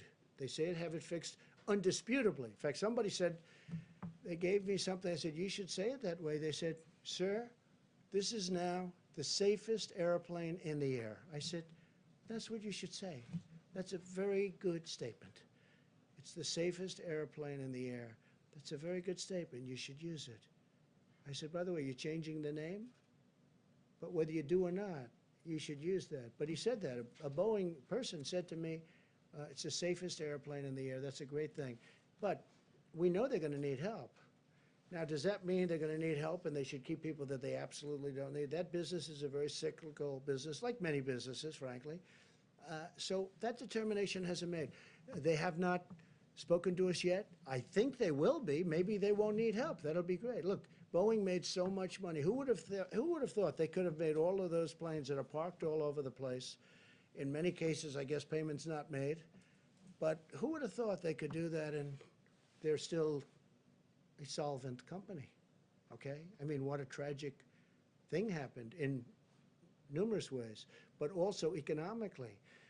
So when they see us, making sure that Boeing is strong again is very, very powerful and very important, and we'll do whatever is necessary to do. Please. Yeah, thank you. I have a quick one and then a longer one. First of all, have you had a chance... Should we keep this going, everybody? Huh? You're the president. Jim wants to leave. No. Keep it going for a while, yes? I mean, we have time if you want. You're not gonna criticize me that the conference was too long? You know, if I leave short, yesterday I left short, it was too short. If I stay too long, they say it was too long.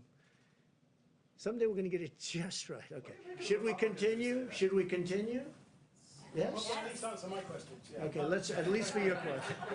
Have you had a chance to speak to? Not a bad boy. Have you had a chance yet to speak to Boris Johnson since he came? I have not, no, I have a call just to wish him well to his group. No, I don't want to be calling him now, I want him to get better. He's a great guy, he's become a friend of mine, a real friend of mine. You know, he has a great feeling for our country, obviously for his country, he loves it. He's a tremendous guy. And so more complicated. He's become, I think he's probably right now, he was very high to start. I think he might be 100% popularity right now. I think he's, you know, they talk about approval polls, right? You ever hear that term? I'm sure you never heard that. I hear it all the time. His approval rating must be about 300%. But he's a great guy. He was a great guy before, and I think people see what he's been through. What he's been through is incredible. And they say a big turn. So let's see what happens. Let's hope. If I may, where do you see the use of something like immunity certificates or documents or passports when we get to antibody? Something like, excuse me? Immunity certificates. Once we get to antibody testing, whether this will be a useful way. Well, I see a lot of, yeah, I see a lot of different things. We're going to be very careful for who comes into the country. Look, my opposition party wants to have open borders. This is a case where I'm very glad that my position is I don't want open borders. I want very strong borders. That includes not only on the southern border, our southern border with Mexico, and you could also say our northern border with Canada. But we want to have strong borders. And I think this is maybe one of the learning points. We learned something about borders. We need borders. The country needs borders to be a great country. And this is, I think this is a great point. Go ahead, do you have something else? Yeah, I wasn't just thinking about for borders. I just thought for ordinary Americans who are currently stuck at home, if they're tested for antibodies, it turns out they've had the disease and therefore shouldn't be infected again. Some sort of documentation that would allow them to go back to work safely. You mean once they get better? Yeah, or people who might not. Okay, so they have the disease, and they're better, and they have the immunity now. They have, supposedly, according to what I'm hearing, it could be for a long period, could be for a lifetime, it could also be for a year or two, I'm hearing, Tony. So nobody's told me yet if it's for a year, if it's for 2 years, or if it's for a lifetime. Like chicken pox. They say if you have chicken pox, you have immunity, they say for a lifetime. I hope that's true. But nobody's actually told me with certainty, maybe because they don't know yet. You don't know yet. Because it's new. You know, this came upon us. Nobody knew. They do know you have it for a period of time. And it's strong for a period of time. They don't know. That's hence the antibodies that we're making. I saw somebody who was really sick, and he got better. A young person, relatively young person, 35, and physically fit, you know, and he got better. He made it, barely, but he made it. His first thing that he did when he was better is, I want to give whatever I can give to help other people, because nobody should go through it. It's a tough thing. So we don't know yet how long, if you'd like to add anything to that, but we don't know yet, is it a year? It will be a year, but is it more than a year? And only time is going to tell, okay? Thank you. One more question. Go ahead, try one more. Will you have governors, mayors, members of Congress on the Open the Country Council that you talked about? Yeah, I think so. I think we're going to put some governors. I've gained great respect for governors, both Republican and Democrat. I've actually become friends with some of the Democrat governors that I wouldn't have really had the privilege of getting to know. And Governor Murphy of New Jersey is a very liberal guy. I'm not, but we've had a great relationship. John Bell, as you know, I call him John Bell, but John Bell Edwards, people call him John Bell, sort of a cool name, from Louisiana. I have a very good relationship with him. Gavin Newsom, honestly, I think we fight on every, hey, we're fighting right now. I want automobiles to be made cheaper and safer and stronger, but you save $3,000–4,000 per auto, and environmentally equal, or better, maybe. And we're fighting on that. We're fighting a lot of different things. We fight on the border. He wants open borders. I want people to come into our country illegally. But I've gotten very friendly with Gavin Newsom. He's done a very good job here. I think I've gotten very friendly. I mean, he's been, I think, sort of a friend of mine for a long time. Don't get to see him much, but Governor Cuomo of New York, we talk all the time. I told you, I spoke to him literally the last call just before walking in here. I've really developed a lot of good friendships with the governors, and including governors, I think Mike DeWine, Republican, but I think he's done a great job in Ohio. So yeah, I want to put on both parties. I want to have some governors. I'm not going to have all of the governors, but I'd like to put some representative governors on the council. Yes, I would like to do that. Any to serve? Yes. I have. I've asked a couple of them. They've all said yes. So far, everyone said yes. I think everybody would like to be on that council. That's a very important council. Go ahead in the back. You haven't gone yet. Thank you, Mr. President. Two questions, if I may. Do you have a message to those pastors who are still planning to have Easter services, defying the public health guidelines? Well, so you're going to have to say it louder. To those what? To those pastors who are still planning to have Easter services in To person. pastors who Oh, are the pastors. I defying, didn't understand your word. Okay.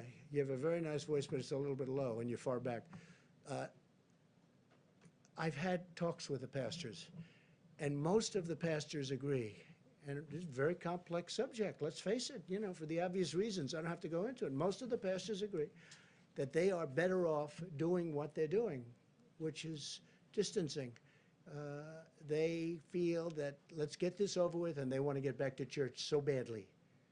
I mean, can you imagine we have Easter Sunday, and I'm going to be watching Pastor Robert Jeffress, who's been a great guy. Did I tell you? He's been a great guy, and I'm going to be watching on a laptop. Now, a laptop is not the same as being in his church or being in another church. It's not. No matter what you say, you don't get to say, oh, isn't it wonderful? But I've done this for 3 weeks, and they've had tremendous, I let people know who it is. They've had the biggest audiences they've ever had. They have millions of people now watching, and people are really liking what they're hearing. So I'm going to be with, on Easter, Pastor, I don't even know if he knows it yet, but he will soon. I think he will in about 2 minutes. Pastor Robert Jeffress. And he's a terrific guy, a terrific man. I've gotten to know him very well. He's a man of great compassion. He loves our country. And I'm going to be with him on Easter, meaning I'm going to be with him watching on a laptop. Doesn't sound good, but it's, you know, it's one of those things. It cannot be church. You know, I'm not going to get into it. It cannot be church. Most pastors and most people, you know, of faith, people that we listen to and respect and admire. Franklin Graham is a person I have great respect for. Most people will, and who's done an incredible job in New York on Central Park, where they put up Samaritan's Purse. He's done an incredible job.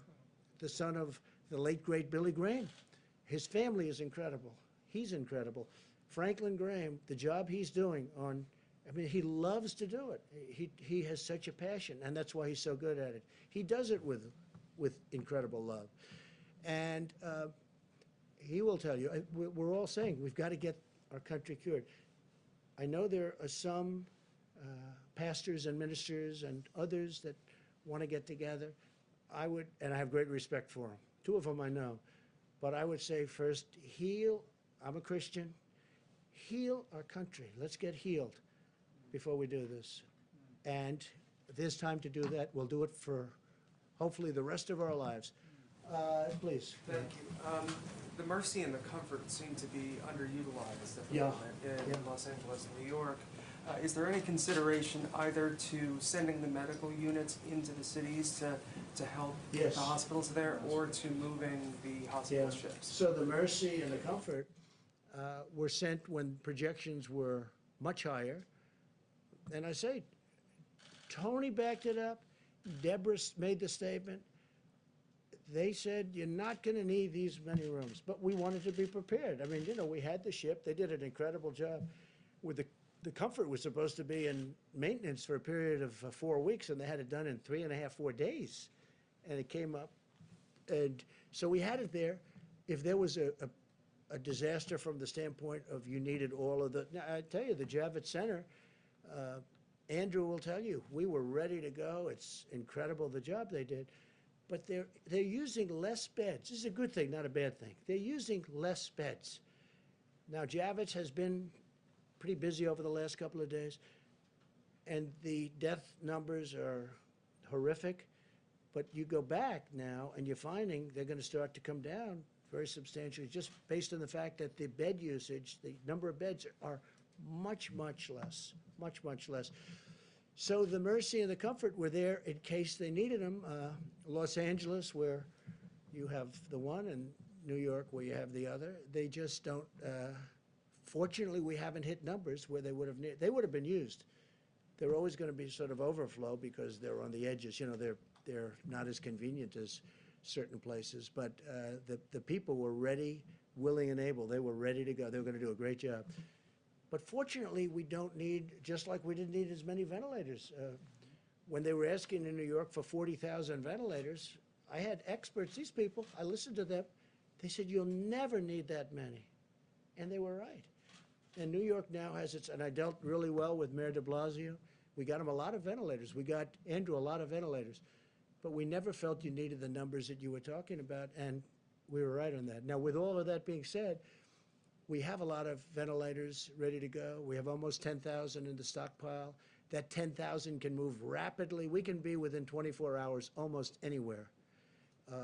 And hopefully we're not going to have to be, but it's really, this has been a great military operation. It hasn't all been military because we're dealing with great companies. We have companies that are making masks, and we're all set up on the mask too.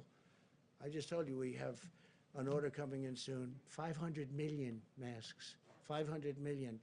We have companies, you know the story with GM or 3M, also GM, but 3M is doing a great job. I spoke to the CEO the other day. We settled it out. We had a dispute with them, and it's now all settled. And I think they're trying to show the country something, maybe me, but the country something. So we've done, you know, I think, and not me, I'm not talking about this country, our country, the people that are doing it, Army Corps of Engineers, FEMA, these people sitting right here, people that we have in the back that are watching every word that we're saying, they've done a fantastic job. They really have done a fantastic job. Please.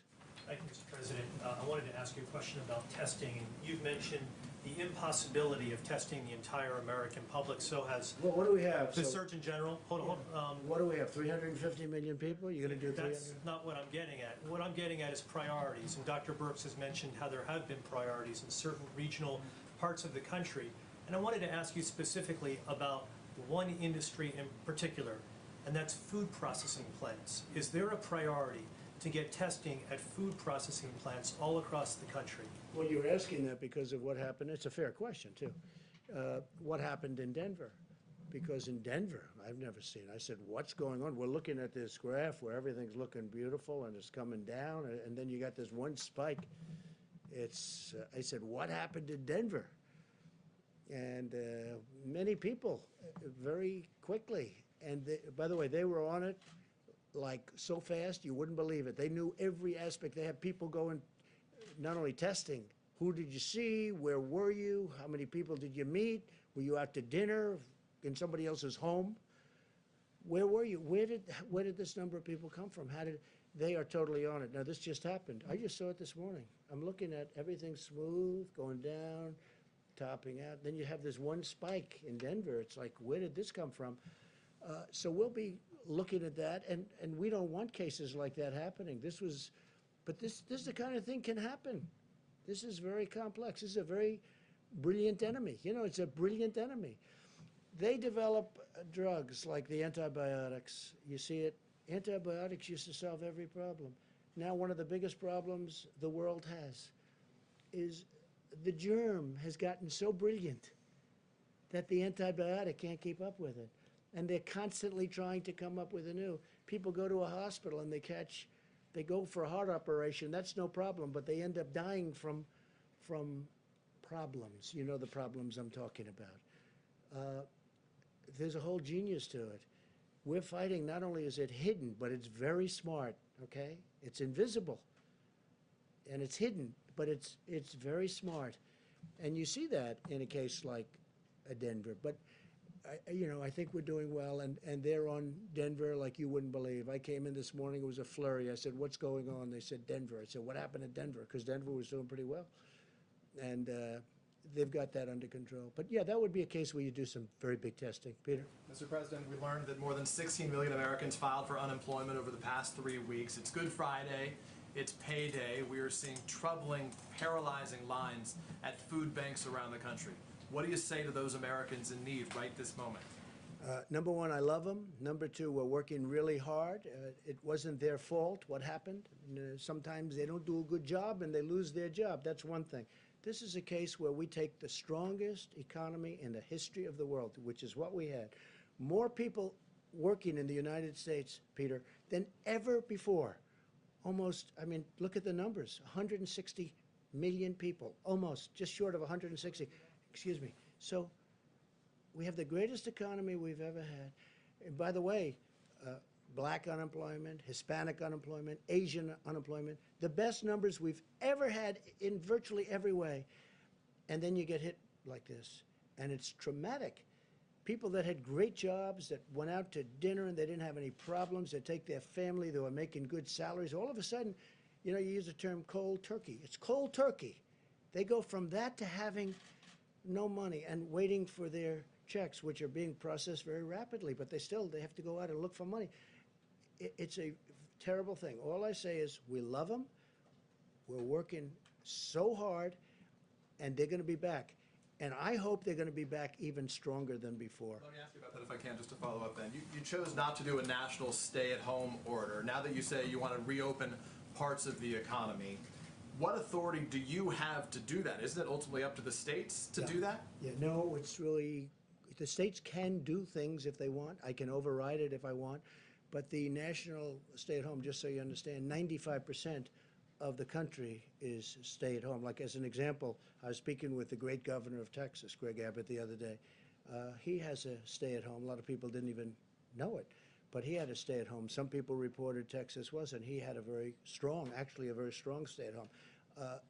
95 to 96%, South Carolina, as you know, has it, which at one point, a week ago, they didn't have South Carolina. Another great governor, McMaster.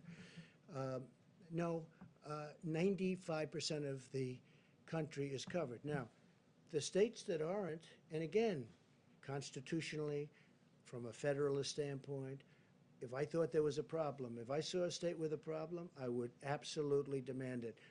But they're doing great. And the states that aren't are states that have not had a big problem. What authority do you have to reopen right now? The same way that it's up to the states to shut it down, it's up to them to reopen. What authority I do you have great authority if I want to use it. I would rather have the states use it. I would rather, and this is so shocking for me. A lot of people are saying, wow, he's really very reasoned, isn't he? A lot of people are shocked. They think I'd do it. I have absolute authority to use it.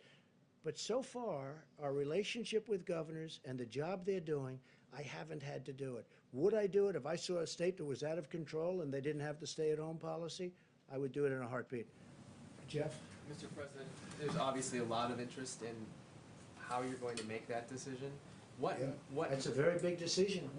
I don't know that I've had a bigger decision than that when you think, right? I would think. I mean, think of that decision. Somebody said it's totally up to the president. I saw this morning. It's totally up, and it is. I don't know that I've had a bigger decision, but I'm going to surround myself with the greatest minds, not only the greatest minds, but the greatest minds in numerous different businesses, including the business of politics and reason. And we're going to make a decision, and hopefully it's going to be the right decision. I will say this. I want to get it open as soon as we can. We have to get our country open, Jeff. Can you say, sir, what metrics you will use to make that decision? The metrics right here. That's my metrics. That's all I can do. I can listen to 35 people. At the end, I've got to make a decision. And I didn't think of it until yesterday. I said, this is a big decision. But I want to be guided. I'm going to be guided by them. I'm going to be guided by our vice president. I'm going to make a decision based on a lot of different opinions. Some will maybe disagree, and some I'd love to see it where they don't disagree. Will there be risks? There's always going to be a risk that something can flare up. There's always going to, look at what's happening where countries are trying to get open and there's a flare up and they'll go. But I'd like the flare up to be very localized so that we can control it from a local standpoint without having to close. there's always a risk. This is genius that we're fighting. You know, we're fighting this hidden enemy, which is genius, okay? It's genius. The way it's attacked so many countries at so many different angles. And I mean, you take a look at what's going on. And the greatest doctors in the world, I think they're close, by the way, but they haven't figured it out yet. Look what it's done to some people. I mean, some people it's grabbed, and it's a horrible way to go. You want to know the truth? It's a horrible, and then other people it hardly has an impact on. We talked about it. It's sniffles. It's less. They don't even know they had anything. And some people, I looked at New York this morning, and I look at what's happening and the amount of people that are dying, and dying, violently dying. It's a very tough adversary, but we're going to win, and we're going to win it. We're going to win it very decisively. I'm going to have to make a decision, and I only hope to God that it's the right decision. But I would say, without question, it's the biggest decision I've ever had to make. Quick follow-up for the doctor, if I may, for Dr. Fauci and Dr. Birx. The models, as I understand them, are based on social distancing continuing through May. Is that correct? And if you were to open the economy on May 1st or sometime during that month, would that impact the models in terms of the deaths that you expect? Want to answer that? We're taking turns today. Good. It's good. So the model, the IHME model, does state that it's through May. We've had these model discussions, haven't we, for weeks now. So the models are informed by the data, and you can see how much that model has shifted on the amazing work of the American people. So I think that's what we're evaluating right now. Remember when I talked yesterday, I've been in public health a long time. I have never, except for Ebola, where we worked very closely with the communities about specific issues, we've never taken a countrywide or a global-wide approach to mitigation. This is unprecedented. I will tell you there is nothing in the literature about specifically what to expect, and I think that's why the models continue to modify themselves based on what actually has happened with social distancing and hand washing and all of the pieces that the American people are doing, the decreasing, the closing of the bars, the closing of the restaurants, no communal eating. That was thought to be a very big issue in many of the other cultures that went through this virus. So the models continue to evolve based on the impact. And so therefore it makes it very difficult to interpret each component of social distancing and which ones are absolutely critical. Now there's a way to do that in multivariate analysis potentially. Now I want everyone to understand there are states that are testing. There are states that are doing contact tracing. So I mean, I think sometimes we get, we look at what New York is doing and Detroit, and we forget that there's a Utah and a New Mexico and a North and South Dakota and a whole series of states that have been doing testing and contact tracing and have been testing at rates higher than that per capita rate that we all have discussed. So we're looking at that. What did they do? Where are the most vulnerabilities? Where are the outbreaks most likely to occur?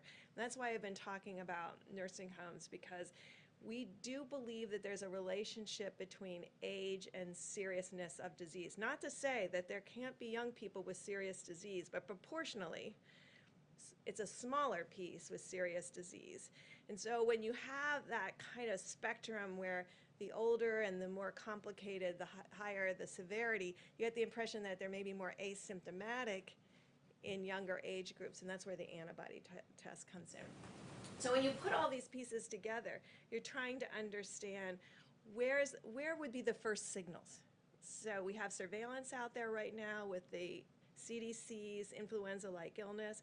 I hope you're all tracking that. It is showing these small changes. I think we can believe in that as a surveillance tool married with their syndromic piece, giving us the insight about where to test and then where to proactively test in nursing homes and other vulnerable groups, because that has been the signal in a series of the states that have very, very low prevalence and incidence of disease. So that's the kind of factors we're putting all together to really define the best way forward. And we have superb roadmaps. I hope you all have seen them. There's been about 6 different roadmaps to opening that people have put online.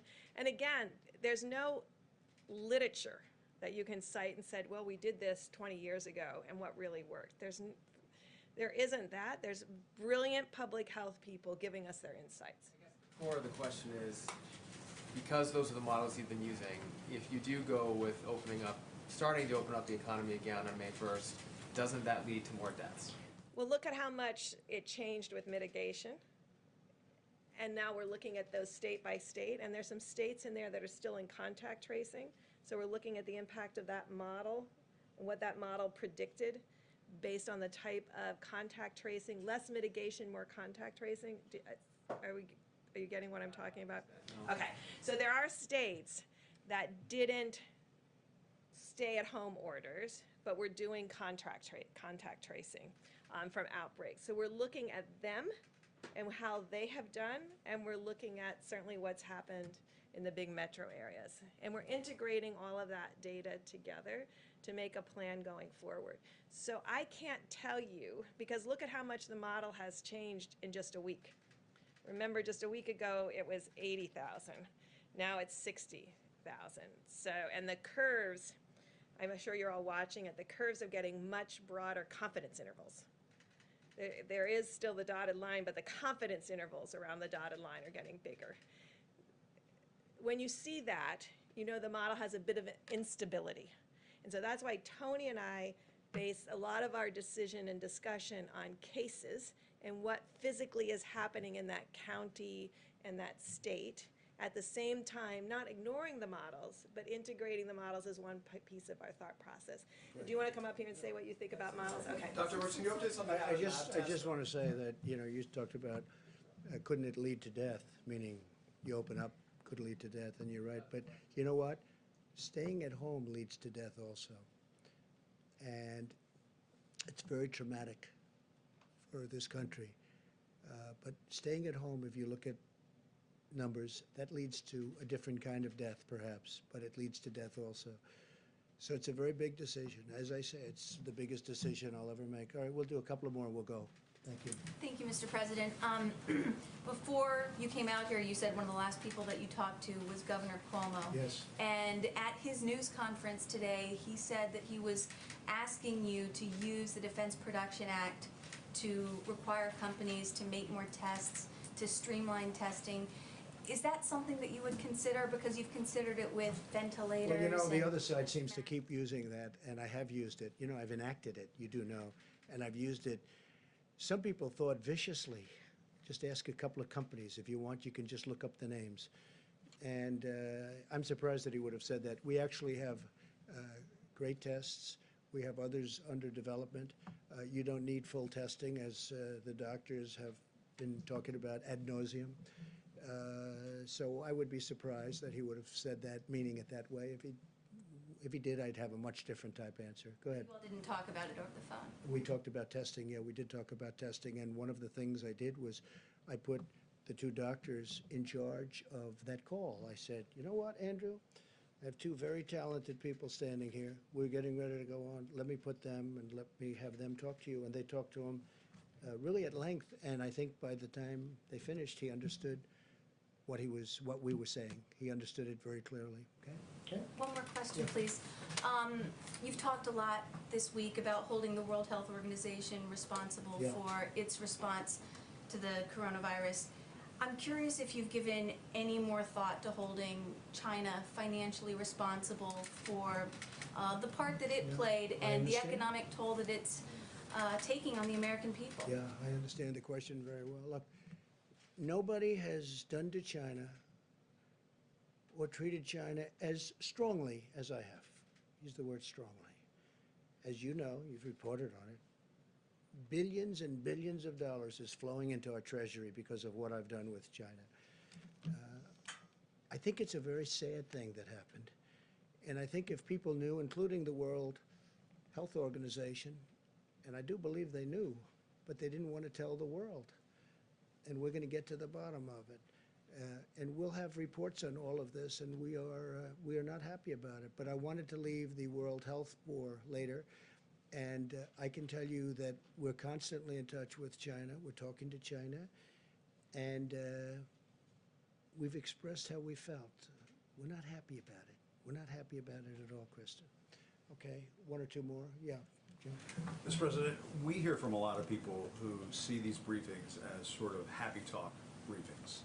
And No happy talk today? and some of the officials paint a rosy picture of what is happening around the country. If you look at some of these questions, do we have enough masks? No. Do we have enough tests? No. Do we have enough PPE? No. Why would you say no? Do we have I enough think the medical answer is equipment? yes. I think the answer is yes. Who said no to that? I'm saying this No, is. no, what- you're saying no, but who we said hear- no? we But you hear asked me, do we from- have enough We hear masks? from Yes. doctors, we hear from No, no, you health didn't say experts. that. You said, do we have enough masks? Does the country- Yes. does- Do we have enough tests? Yes. Plus, we're developing new tests. they're not- Do we have enough ventilators? Yes. Do we have enough hospital beds? Yes. We've built 20,000 hospital beds. We have enough hospital beds. Go ahead, Jim, let's go. What do you say to, I mean, you watch the coverage. You know what I You're say? watching a lot of the coverage. Well, a lot of it's These fake news. doctors, no, no. A lot of it's fake not- news. A lot of it's fake news. Let me just When tell the you. doctors The- and the the medical experts come governors- on our air the and governors say that we reported- don't have enough tests, we don't have The enough governor, masks. yeah, depending on your air, they always say that, because otherwise you're not going to put them on. Let me just tell you something. The governors have said, last night, they had a group of governors, 14 governors, they were together someplace, and they said, it's been unbelievable what's happened. We've been totally responsive. Ventilators, everyone has the ventilators they need, to a point where we're getting calls from foreign countries saying, you have all the ventilators, can we get some? And we're going to try and help some of these countries. These people have done an incredible job. This is not happy talk. Maybe it's happy talk for you. It's not happy talk for me. We're talking about death. We're talking about the greatest economy in the world. One day I have to close it off. And we did the right thing, because maybe it would have been 2 million people died instead of whatever that final number will be, which could be 60, could be 70, could be 75, could be 55. Thousands of people have died. There's nothing happy about it, Jim. This is sad talk. This is the saddest, these are the saddest news conferences that I've ever had. I don't like doing them. You know why? Because I'm talking about death. I'm talking about taking the greatest economy ever created. We had the greatest numbers we've ever had in almost every aspect of economics, from employment to companies doing. Look at the airlines. They were having the best year. Now all of a sudden we have to save them. Okay? There's no happy talk, Jim. This is the real deal. And I've got to make the biggest decision of my life. And I've only started thinking about that. I mean, you know, I've made a lot of big decisions over my life. You understand that. This is by far the biggest decision of my life, because I have to say, okay, let's go. This is what we're going to do. When you have hospital administrators. Sure. But you have many doctors that say, unbelievable job. I watched this morning, and I watched a certain network, and it wasn't Fox, and you had doctors saying that we've done an incredible job. You just read off these no, no, no. Well, we have ventilators, we have equipment, we have beds. How about beds? I mean, Governor Cuomo just told me a little while ago, he's got plenty of beds. In fact, they're having a hard time filling Javits Center. We built them 2,900 beds. So that's not a fair question. When you're Jim, look, sanitizing Jim, masks and Jim, you're talking about reusing Jim. PPE, obviously you No, don't have enough. no, of- excuse me. We have masks, we have everything. And we were trying to get ready for the surge. And a lot of people said it will never happen. Deborah said it, you'll never need that many beds. They said we needed 40,000 ventilators, 40,000, it's like building a car. 40,000 ventilators. People said, I felt it too. You'll never need that many. Guess what? We're the envy of the world in terms of ventilators. Germany would like some. France would like some. We're going to help countries out. Spain needs them desperately. Italy needs them desperately. Mexico needs them desperately. He asked me last night, would it be possible to get 10,000 ventilators? Within a short period of time, I'll be able to help out Mexico. No, Jim, just the opposite of your question. It's not no, no, no. It's yes, yes, yes. We're in great shape. And you know what? What's happening now is those numbers are horrible. But take a look at the number of beds. We have beds available all over New York. New York really being the epicenter. New York has experienced something that has been absolutely horrific. I saw Hart's Island yesterday. I saw those people being buried yesterday. Fortunately, we have the beds, and you can speak to Mayor de Blasio, you can speak to Governor Cuomo. People can't even believe the job we've done. They can't even believe it. And I give tremendous credit to the military. There's been a military operation with private people. Wait a minute, wait. I give tremendous credit to our military, to the Army Corps of Engineers, to FEMA, to these people. The job they've done is incredible. And you shouldn't be asking that kind of a question. Jim, honestly. Had the country been better Okay, look, prepared I really don't believe you're that onset bad a of guy. this? You shouldn't be asking that kind of a question. You should say, you know what? It's been really incredible what's been happening. Jim, nobody's asking. What governor, let me ask you this. What governor, we have more tests than anybody in the world. We have virtually every country in the world calling us, asking us, how do we get these tests that you have? Your testing is the best in the world. How do we get it? They've done a fantastic job. And when you ask a question like that, it's very insulting to a lot of great people. Okay, one more, please. Please, go ahead. Thank you, Mr. President. You may have seen how Sweden has responded to the pandemic. The schools are open, bars and restaurants are open. Sweden's different. Do you regret not following that approach? Is that approach working? I think we could have have followed that approach. And if we did follow that approach, I think we might have 2 million people dead. And Sweden is having a lot of difficulty. You know, look, I'm very friendly with the leadership in Sweden. They took a different approach. They're a very disciplined country to start off with, but they did take a different. And, you know, other places tried it. UK tried it. The herd approach, okay? Herd. And they tried it. And you saw what happened in UK. It set them back a lot of time. It's been, you know, having a tough time. Other countries have tried it.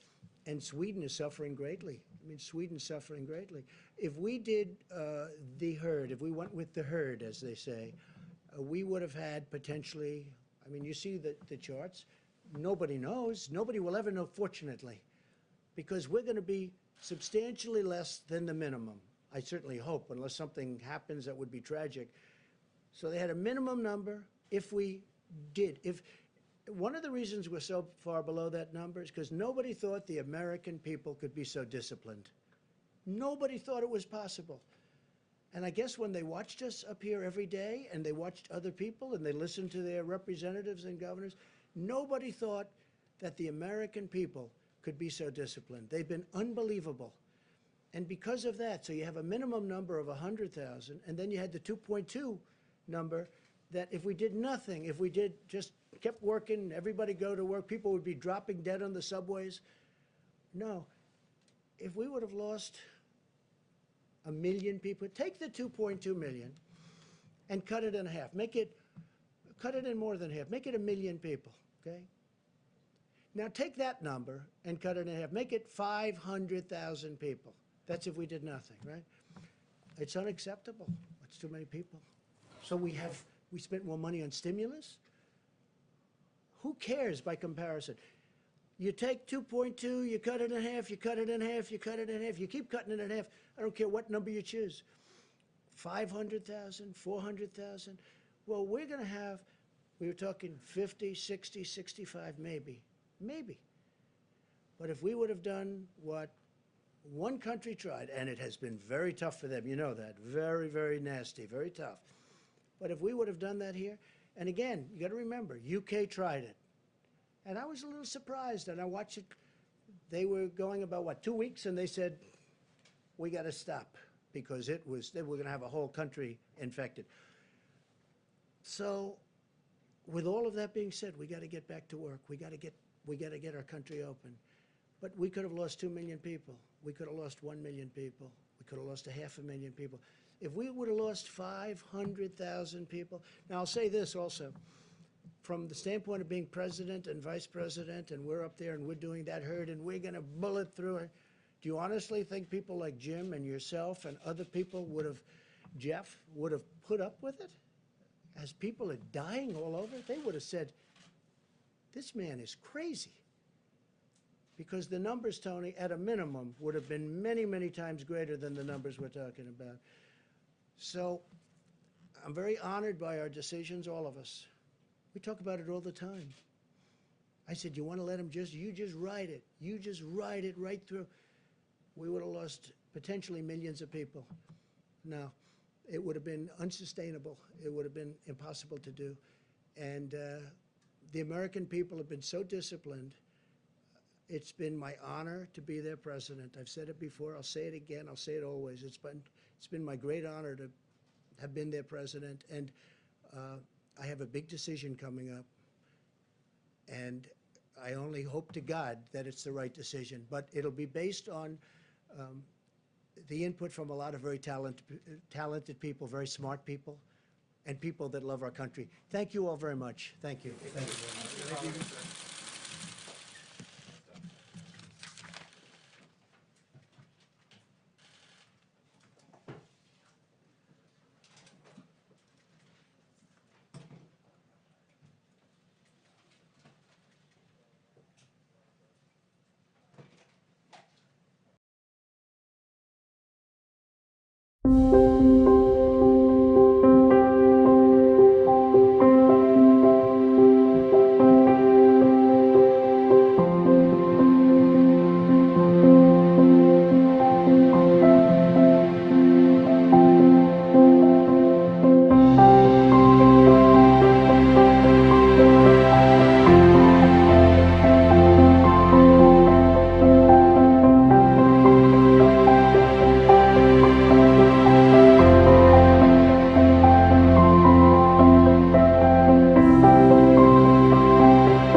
The majority of vision rehabilitation professionals who teach clients how to use their remaining field of view are constantly asked to recommend the right book to explain eye diseases.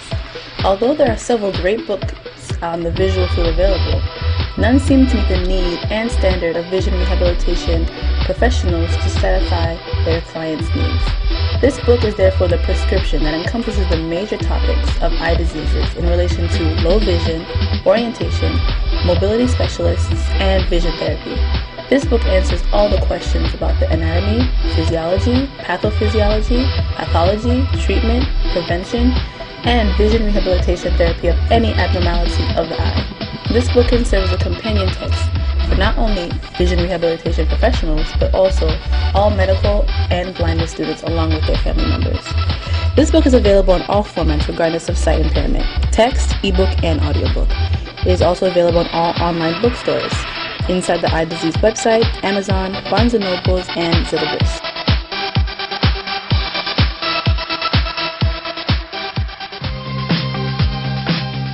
Manual for Child and Vision Development Milestones is a precious guide that discusses the physical, social, motor, cognitive, language, and emotional development that occurs from birth through early adulthood for children with and without vision. It also discusses the possible effects of maltreatment on child development.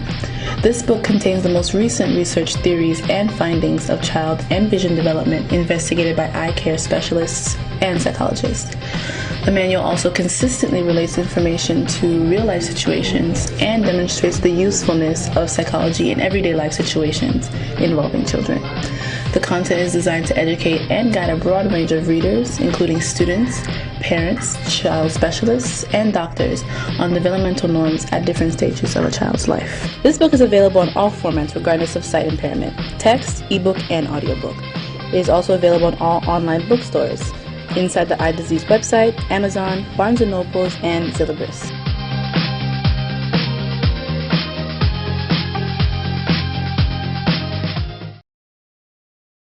Ki sa nou dwe konnen sou coronavirus la?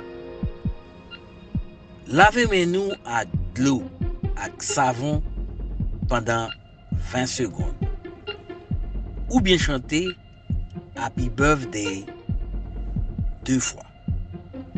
Laver mains nous souvent et très souvent. L'en a toussé dans le coude nous. Éteignez dans un mouchoir et puis jetez. Désinfecter mains nous avec sanitizer.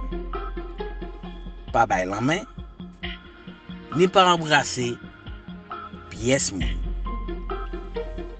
Pas mettre main nous dans bouche nous, dans yeux nous, ak dans main nous. Restez connecté à PCVI Network pour plus d'informations sur le coronavirus là ou COVID-19. Téléphone c'est 516 238 50. À la passaille, nous l'entendons depuis